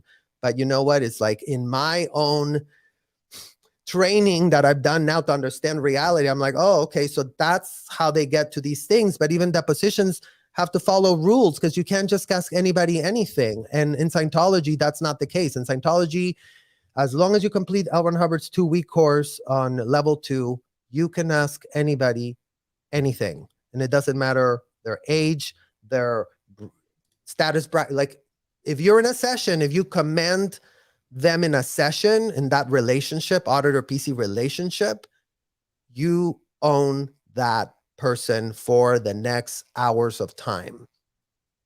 Yeah. Well, we've covered a lot. Should we wrap it up there for today, or is there more that we should more relevant stuff we should cover right now? Well, I mean, I think we can just wrap up with, you know, going back to the Marty Rathbun situation. Marty Rathbun, together with a lot of these RTC women, were the controllers of all the abuses that were going on. They thought themselves to be extremely executives of extreme power, and they wanted to know everything. That was data mined through the sessions. So they developed the looking system. They developed secret servers that Scientology is so paranoid over the FBI being able to ever tap into any of their servers. They have actually, and it'd be good to find out who's done computer stuff for them, because Scientology always did their computer stuff as if they were going to get caught because they were like so concerned of security, right? So what's on these servers is unthinkable human pain. Like all those sessions of those young girls talking about how they're masturbating and whatever. You know, I've watched interviews, Aaron, of like police interrogating, like when the victims of Epstein started coming up, they were also high school girls. So like there was a police officer having to ask them questions. And you could tell how much delicacy the policeman was putting so that they weren't just being disgusting with that little girl. And it just made me cry. I remember like it like sent me to a spin because it really kind of brought it to the surface as to like what were these people engaging in, you know, and when did their humanity stop registering? When L. Ron Hubbard had their way with them.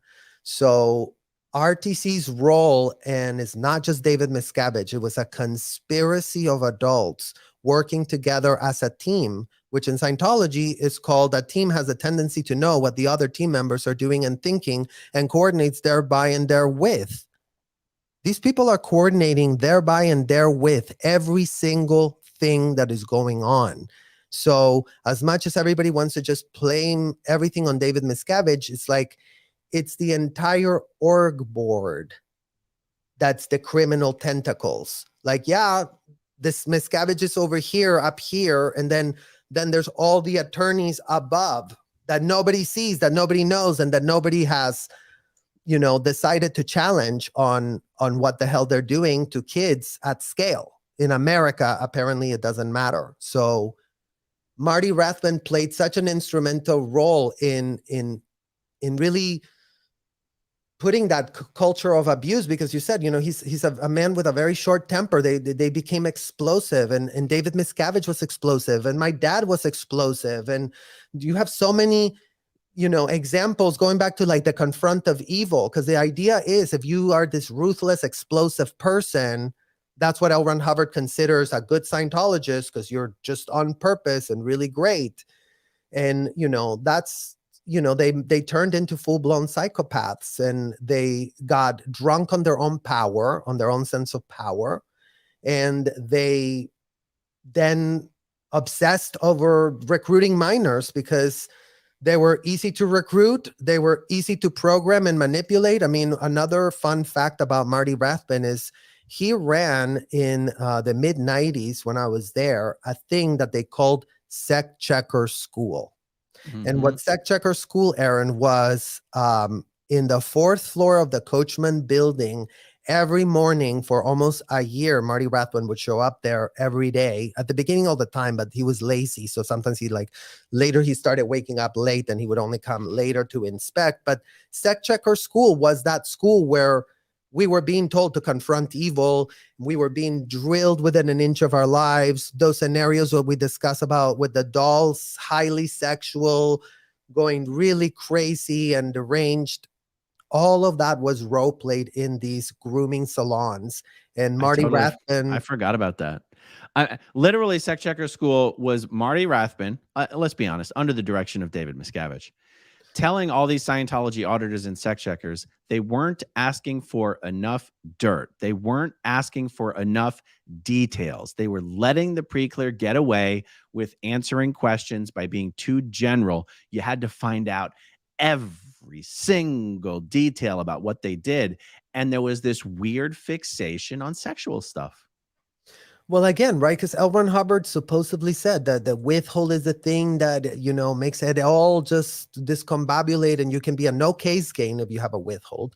You can roll a coaster if you have a withhold. So everything that's wrong with your case always boiled down to because you have a withhold, right? So that's why everything just became that, right? And it's like if you're there all day, every day, you have no sense of privacy whatsoever. The only last place where you even had a shred of privacy was when somebody was beating off in a bathroom.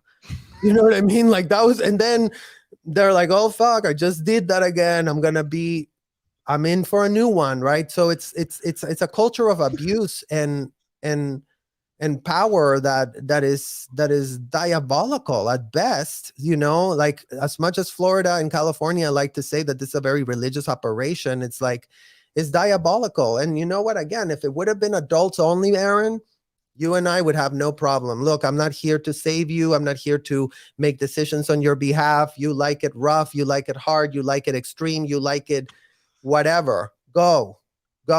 Like no one's going to come to your rescue of things that you're consenting. The only thing I would add is that, you know, these contracts of Scientology are fraud ridden and they need to be clear with their end users. It's like, if you're coming here, be prepared to give it all up from the get-go.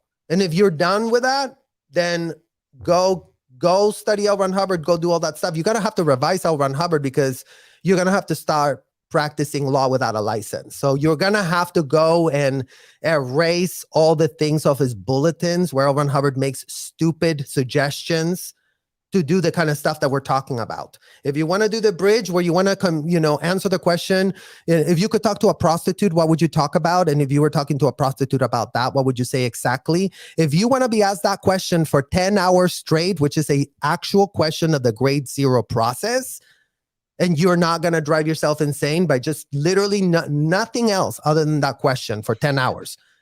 If you know, I have held back on giving descriptions or doing a video about grade 0 quad list 0B because I don't know how to do that without the video being age gated. It is so disgusting and vulgar.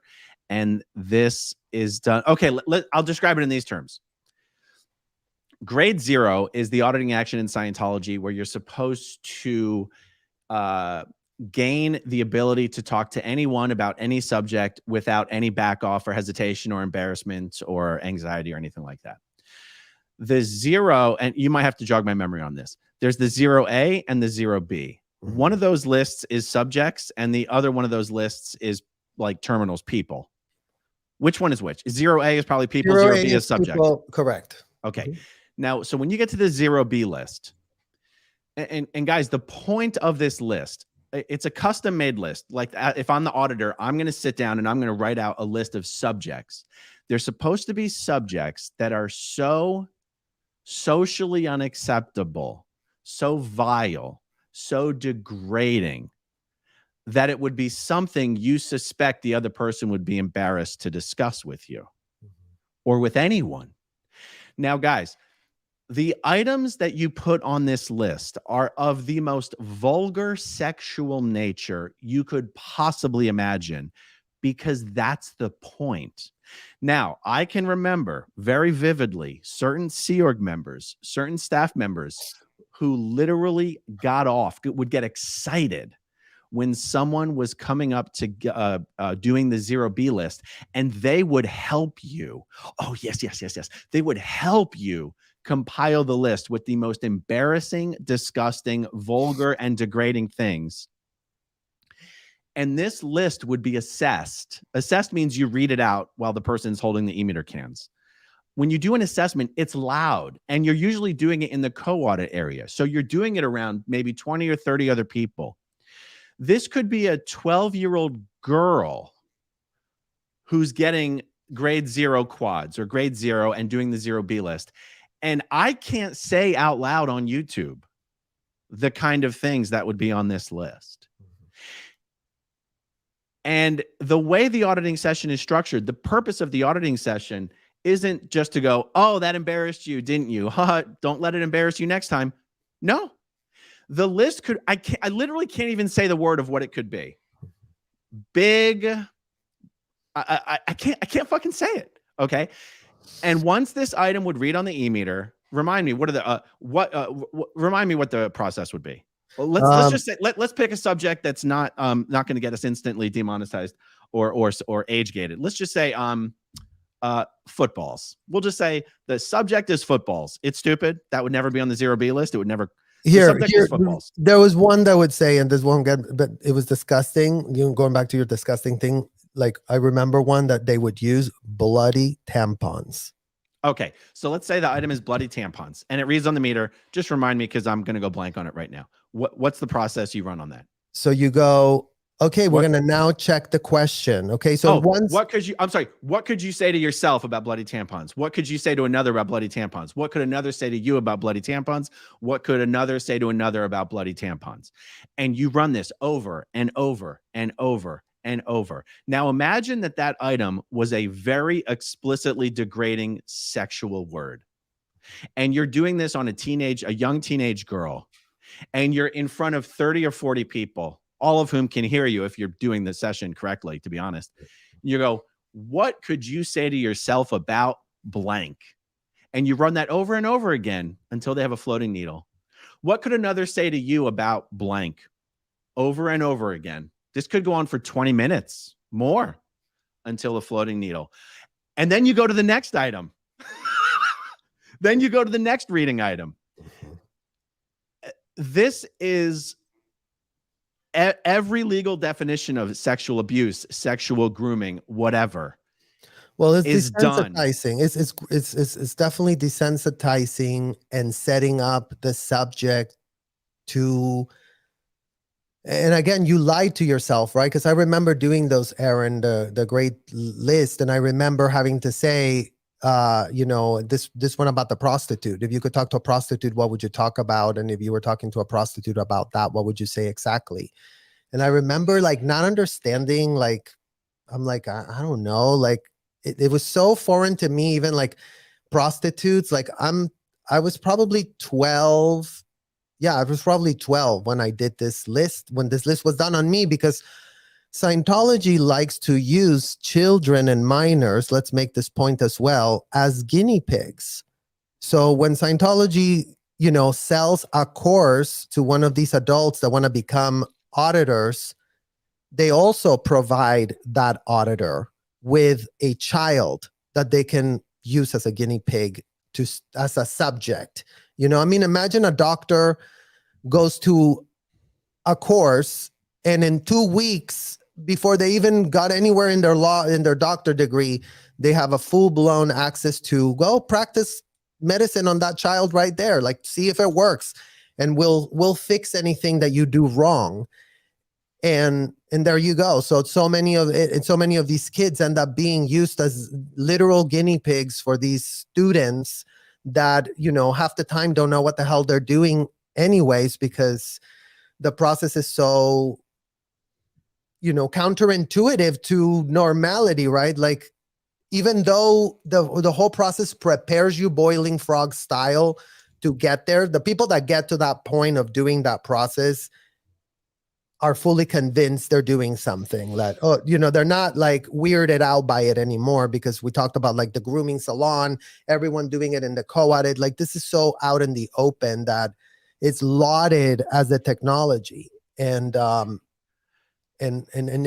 I had to convince myself that talking to a prostitute was fine. And, people are just people, and I can talk about prostitutes. Who cares? So it was always like, you have to convince yourself that your boundaries are meaningless, because you're not allowed to have a single boundary when you're in Scientology. You're not allowed to have an opinion. You're not allowed to have a boundary. You're not allowed to nothing. As long as you're not saying that L. Ron Hubbard is the greatest person and the greatest genius to invent this technology, and you should be so thankful, you're being like asphyxiated by the process itself. I mean, even the fact, Aaron, of running something for like 2-3 hours, the same question over and over. I mean, it made us crazy. I mean, thank God, as a child, I realized, I'm like, okay, I only want to stay on this process for 5 minutes. So I would pretend to run it. I would be like, okay, from where you couldn't communicate, and I'd just be like answering blah, blah, blah, blah.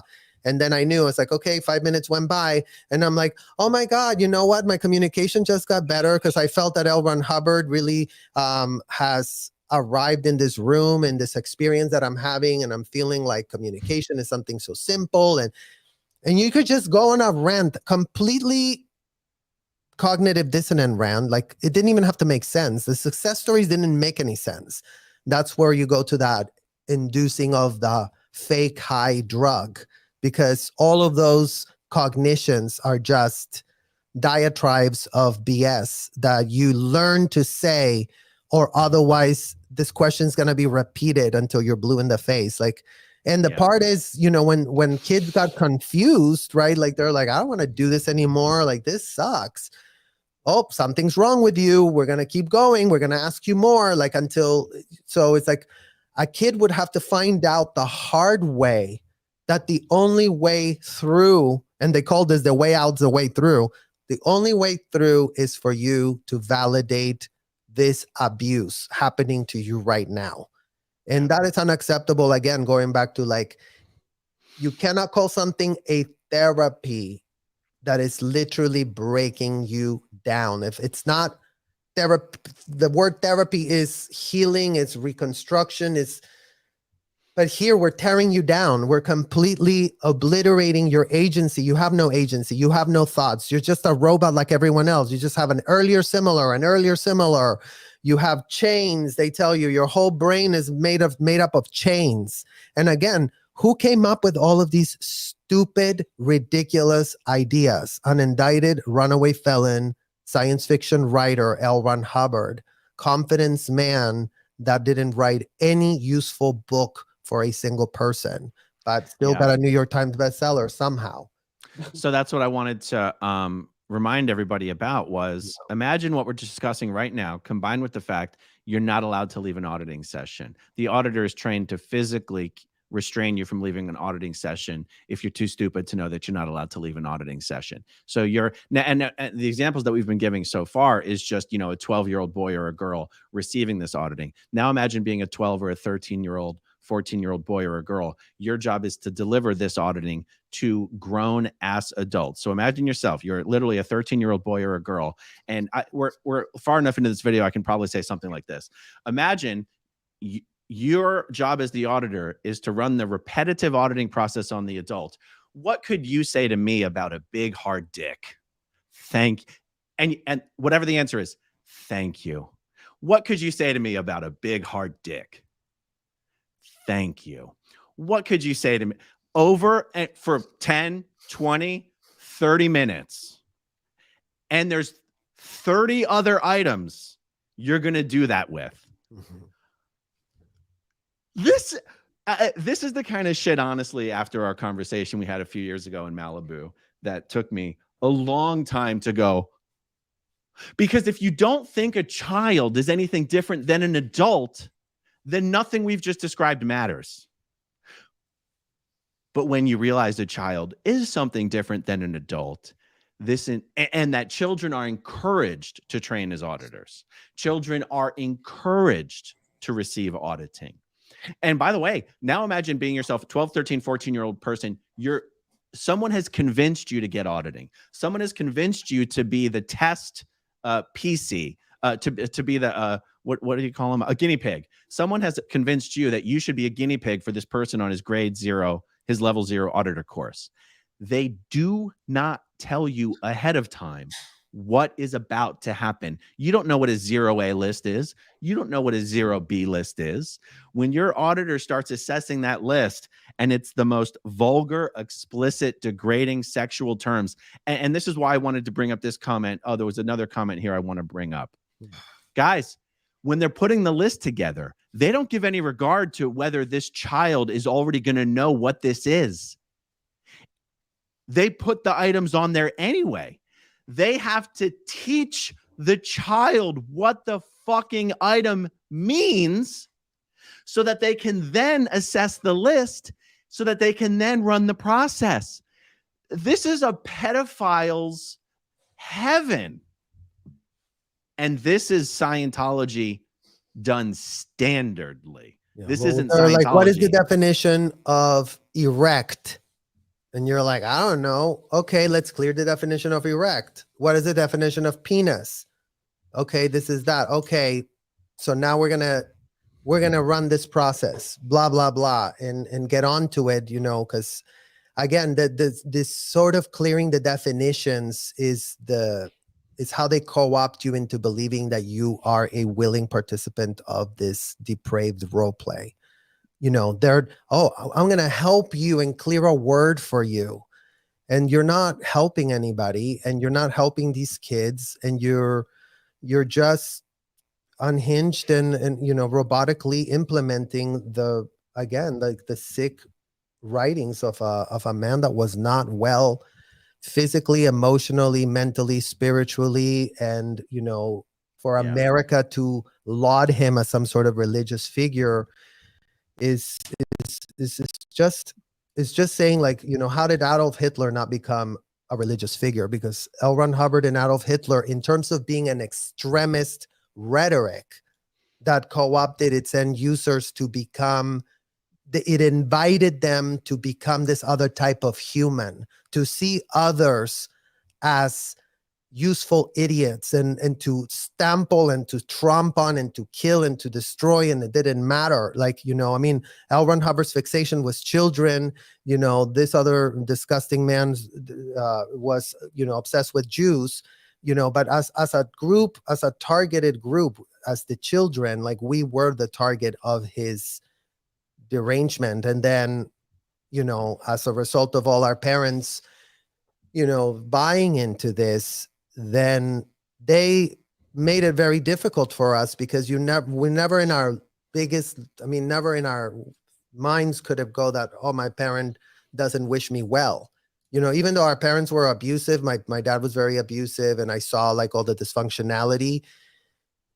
I didn't think that what they were putting me through was because they wanted to screw me up, right? The whole thing that you said is like, children are applauded. Oh, you just completed a course. You just did this. Like, the more you do, the more status you gain. And going back to, like, these horrible incentives, is like, children are incentivized to get onto that as soon as they can, to start climbing up levels, so that the more they climb, the more adults around them respect them. And then the poor kids that didn't have a clue and they couldn't do the courses because it was just too abusive and dumb, they were always shat on. Oh, you're just a stupid, out ethics kid. You're nothing like this one. It's like, this was used all the time on kids whose intuition actually was protecting them and saying, no, you shouldn't go back in session. It's like, I remember this little kid that just hated it, and you just go crying and wailing, and it was just like beat out of him, like, until he just did it, because your brain's coping mechanisms have to keep you safe. And if you were in that salon environment, you had to acquiesce, or otherwise stuff would get worse than what it already was at its best. I mean, imagine, and I think that's what people will have a hard time understanding, the 100 million shades of gray this could go, right? Because it's like, oh, it could be like this, it could be like this. And the problem with this is it could always get worse until they get your way with you, until you go, oh, okay, no, never mind, I'll do exactly what you're telling me. Like, until they don't have you back there. If you start questioning, if you start saying no, resisting, putting stops, anything viewed as not full-blown cooperation and willingness. So it's unthinkable that, Marty spent his entire formative years in the Sea Org propping up L. Ron Hubbard along with David Miscavige. Like, they were so desperate to make this man a religious figure so that they could have this, infanticide in their hands, because they were victims. Yes, they were kids. Yes, they were, gaslit by L. Ron Hubbard, Shelley Miscavige, another one. They were all a byproduct of that. But I mean, that's how human trafficking actually happens. That the human traffickers recruit the youngs, and then they get corrupted, and then they go out and recruit youngs, and they don't even think twice about it. So it's a system of extreme corruption, extreme corroboration, extreme complicity, where everyone is doing everyone's in everyone's dirty agenda. That's why it's going to be hard for them to really kind of separate and point fingers too much, because at the end of the day, it's like, what was your post? Oh, you were the senior CSFSO. So doesn't that mean that every single time a child was raped, you were told about it? You were given a KR, you were giving the ethics interview, you were shown the video, you watched the video. You're like, oh, let me pop it into the video machine and let me sit down and watch. Ooh, what are they saying? Oh, well, you know what? They did confess that they were, doing heavy petting, but, were they also doing a blowjob? Maybe they did that. Let's ask that in the next question. Here, let's write it down for his next CS. Did you ever engage in a blowjob during your out-to-D? That would be a tailor-made question in Scientology. So if they don't know, then they want to know. Because, as long as you say it all, that's what L. Ron Hubbard says. This is how you blow it. I mean, the magic is in you gaining all the details. And really, when you think about it, Aaron, it's like the magic is in you fully becoming a willing accomplice and incriminating yourself in this situation. Like, not even lawyers have to do this for a living. Like, if you're a lawyer, you don't have to sit there listening to how your client committed crimes, and it's not your job to then help them clean that up in some way, right? Like, somebody committing crimes, like, police doesn't have to sit there. It's just, it all has a purpose if that happened.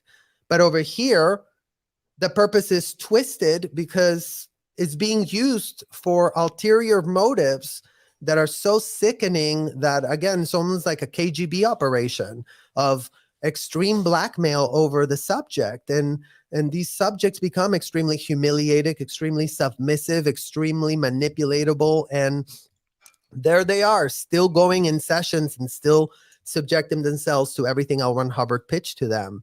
And until a mirror's not put in front of their face to confront, hey, no, this, I can do it. I can believe whatever I want. And it's like, you cannot believe whatever you want if the furtherance of those beliefs ends you up in hotels where felonies are laundered for profit nonstop. So that's what needs to be confronted. That's what the Clearwater Police has to reckon with. And if you didn't know, now you know. Clearwater Police. If you're going to claim, oh, we had no idea that, what Serge and Aaron are saying is so revolutionary. Well, you know what? It's not a revolutionary to Elliot Glenn, because Elliot Glenn spent 7 hours with me being briefed very carefully on what this thing was. And he saw nothing there to pull a string on. And whenever he asked for records of my files and whatever, he always accepted no for an answer because he couldn't care. They don't care. They don't care. Well, we're gonna make them care, and that's what they're gonna run into a problem, because here we are now having to do their job. So Clearwater Police, you're hereby being bypassed by the children that were trafficked. We're gonna do your job. We're gonna show you how you're not doing your job, and you're not gonna like it, because in Scientology they would bypass us too if we didn't do our jobs. And you know what? We never liked it, because it's not good to be bypassed, because that means you are profiting off of something you shouldn't be profiting off of. That's what we were told when we were kids. But in your case, it's even worse, because you're doing this as a profession and you're sitting there, the neighbor of a child trafficking operation, that you see no evil, hear no evil, see nothing, know nothing. You couldn't be more thiety-weedy. Yeah. They won't even take Scientology off of the list of organizations who are approved to hire Clearwater Police to do off-duty security work for them. Scientology hires the Clearwater Police, even though Scientology has its own security force. They do not need police guiding traffic or doing security. Scientology is one of the approved organizations that can hire Clearwater Police. By the way, the police, when they're doing this off-duty security work for Scientology, they're wearing their police uniforms, they're using their police cars. So it looks like Scientology only does this so that it looks like the police are protecting them. Well, and Aaron, I saw that when I was there at the Lisa McPherson stuff, I mean, not only did I see Lisa McPherson was being locked up in the cabanas when I was there already as a child. So I saw all of that situation develop. And I remember like the police coming around and da-da-da-da-da. It's like, we didn't think we were doing anything wrong. We were applying technology. And it's like, at the time they told us, all the kids, oh yeah, Lisa just had a medical condition. It's like the press is doing all this hoo-ha about her. And she was just fine. She was just type, just PTS type crazy. What was that determination? Type 3. Type 3. So she's a DB anyways, and the only reason that, she almost cost us being able to operate in Florida is because she was a degraded being. So again, Clearwater Police, like, where have you been for all these years? And what law enforcement agency in Florida is going to actually take the lead and take this seriously? Because you know what? You have a dream case to make any law enforcement that touches this, because L. Ron Hubbard, as he said, the criminal always wants to be caught. Well, guess what Scientology does? They contemporaneously write every single last note of every single thing we discuss here. So if we were lying, it would be so easy to prove that we're lying, because they could be like, no, guys, look at this thing. We don't do this, but they don't. And they video record everything. So you have video recordings and contemporaneous notes of all of abuses that are going on. So, good luck defending those with your L. Ron Hubbard policies. Perhaps Monique Yingling could be rehired to then, try to explain to the courts how, L. Ron Hubbard knows better than all Supreme Court justices combined, because L. Ron Hubbard didn't give a fuck about them. Yeah. All right. So to wrap it up here, Agent Pong says at the end, have Serge share with us how we can buy his art, please. Oh, thank you. Yes. Actually, I'm in the middle of putting a website, because I've been working on an art project that's going to come out that is photography based. So that's going to be coming up. But I did launch a channel, you guys, so you can follow me now at Serge Del Mar. I'm part of the SPTV family. Well, here, let's show everyone. I searched for Serge Del Mar. I did not see anything. Would you look? Yes. So I don't see it. It doesn't come up. No, What's your at? Look at your at. What's your at? I think it's at Serge Del Mar. Okay, hold on. Because if I can find it, I'll bring it up on screen so everyone knows. Oh, does it have a little neon cross? A neon? Are you sure it's not a photo of like a gas mask painted on a building? Well, it must have not updated. Yes. Okay, let me bring it up real quick. Hold on, just so everybody can see it. Present, share screen, tab, Serge Del Mar. Okay, is this what it looks like? That's right. Guys, get over there and subscribe to Serge. Yeah, I already got 2. There's 1,400 people still with us. You might have 1,400 subscribers by the end of the day. So yay, jump on over there, and I'll put a link to his channel in the description down below. Aaron, you deserve all the credit for inspiring me to come up and talk, because it is hard for us to talk about all these things, and we realize that no one's coming to our rescue. So we have to do the due diligence and the work ourselves. And we worked a lot as kids, and we're willing to work now. We're going to do all the heavy lifting, because we want everyone that's been in danger under the influence of L. Ron Hubbard to get safety and to start the recovery process, which is so important. Everyone needs to recover from this. And there's going to be so much reckoning to do as we continue to expose these truths, and as we hopefully help these people. All these things are not brought up, you guys, so that you go, oh, Scientologists, they're the enemy. They're the people that are taking the drug. True. They are in the influence of L. Ron Hubbard. Yes. Was any of this any of their idea? No. Will they still have some sort of responsibility and reckoning to do? Of course. That's what the law is about. And, we do have people in the law that are helping us. So it's not that all law enforcement is corrupt and bad. We don't always talk about the things that are happening right, because we're not allowed to speak about things. But we do know that, today somebody asked me last time if I was scared of fair game. And I can tell you guys, like when I was a kid in Scientology, I had no advocate and no resources to defend myself. Today, I have FBI agents on speed dial. I have, private investigators on speed dial. We've done what Scientology did for themselves, but now we are doing that for ourselves. We're protecting ourselves. And if PIs want to come and screw with children that were human trafficked, we will be dealing with you. And our lawyers will be so happy to get the documentation of any and all harassment from Monique Yingling and any of all those other corrupt attorneys, because we are onto you. Stop screwing with kids you screwed over. The sooner you come clean, the sooner you wake up to the truth, the sooner you start cooperating with law enforcement instead of gaslighting them, then we can get somewhere. And that's what we want. We want this to stop. We don't care. It's not personal.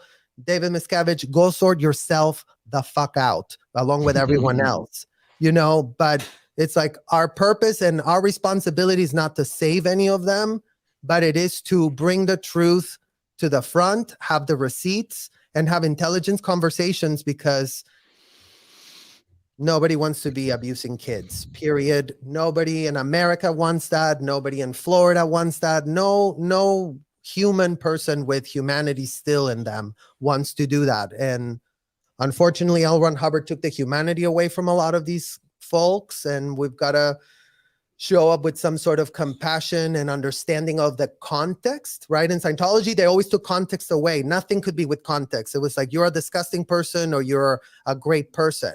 And here we are going to afford you all with the context of how it is that we got to this deranged, disgusting place. And then hopefully by that, we can build backwards and have, some lesson in history so that, more cult people cannot be screwed over the way that we were. And we can help more children in other cults that nobody ever even hears about. Yeah. So if you're one of the 1,400 people watching, please hit that like button. It really does help. And yeah, the cute little girl who I use in the outro of my video is my youngest daughter. She filmed this, or my wife filmed her doing this when she was probably 3 or 4 years old. She's almost 13 now, but just know that not one of my 3 daughters were ever exposed to one word of Scientology. No courses, no auditing, no way to happiness shit. No, my kids never even heard the word Scientology until the Aftermath show came out, even though they were all born when my wife and I were still in Scientology. We never even said the word to them. And I think that's a reflection of the fact that wasn't a conscious agreement that my wife and I had. We just knew that, we came out okay. At least that's what we tell ourselves. But we're not doing that shit with our kids. So anyway, let me show you a cute little girl who never had to deal with any of this Scientology bullshit. Here you go, guys. We'll talk to you soon. Bye. Okay, if you want to see my rock and roll songs, click right on this guitar. And if you want to see a different one of my videos,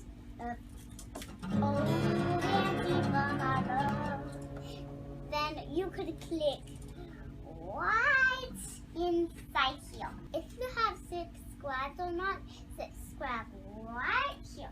Bye.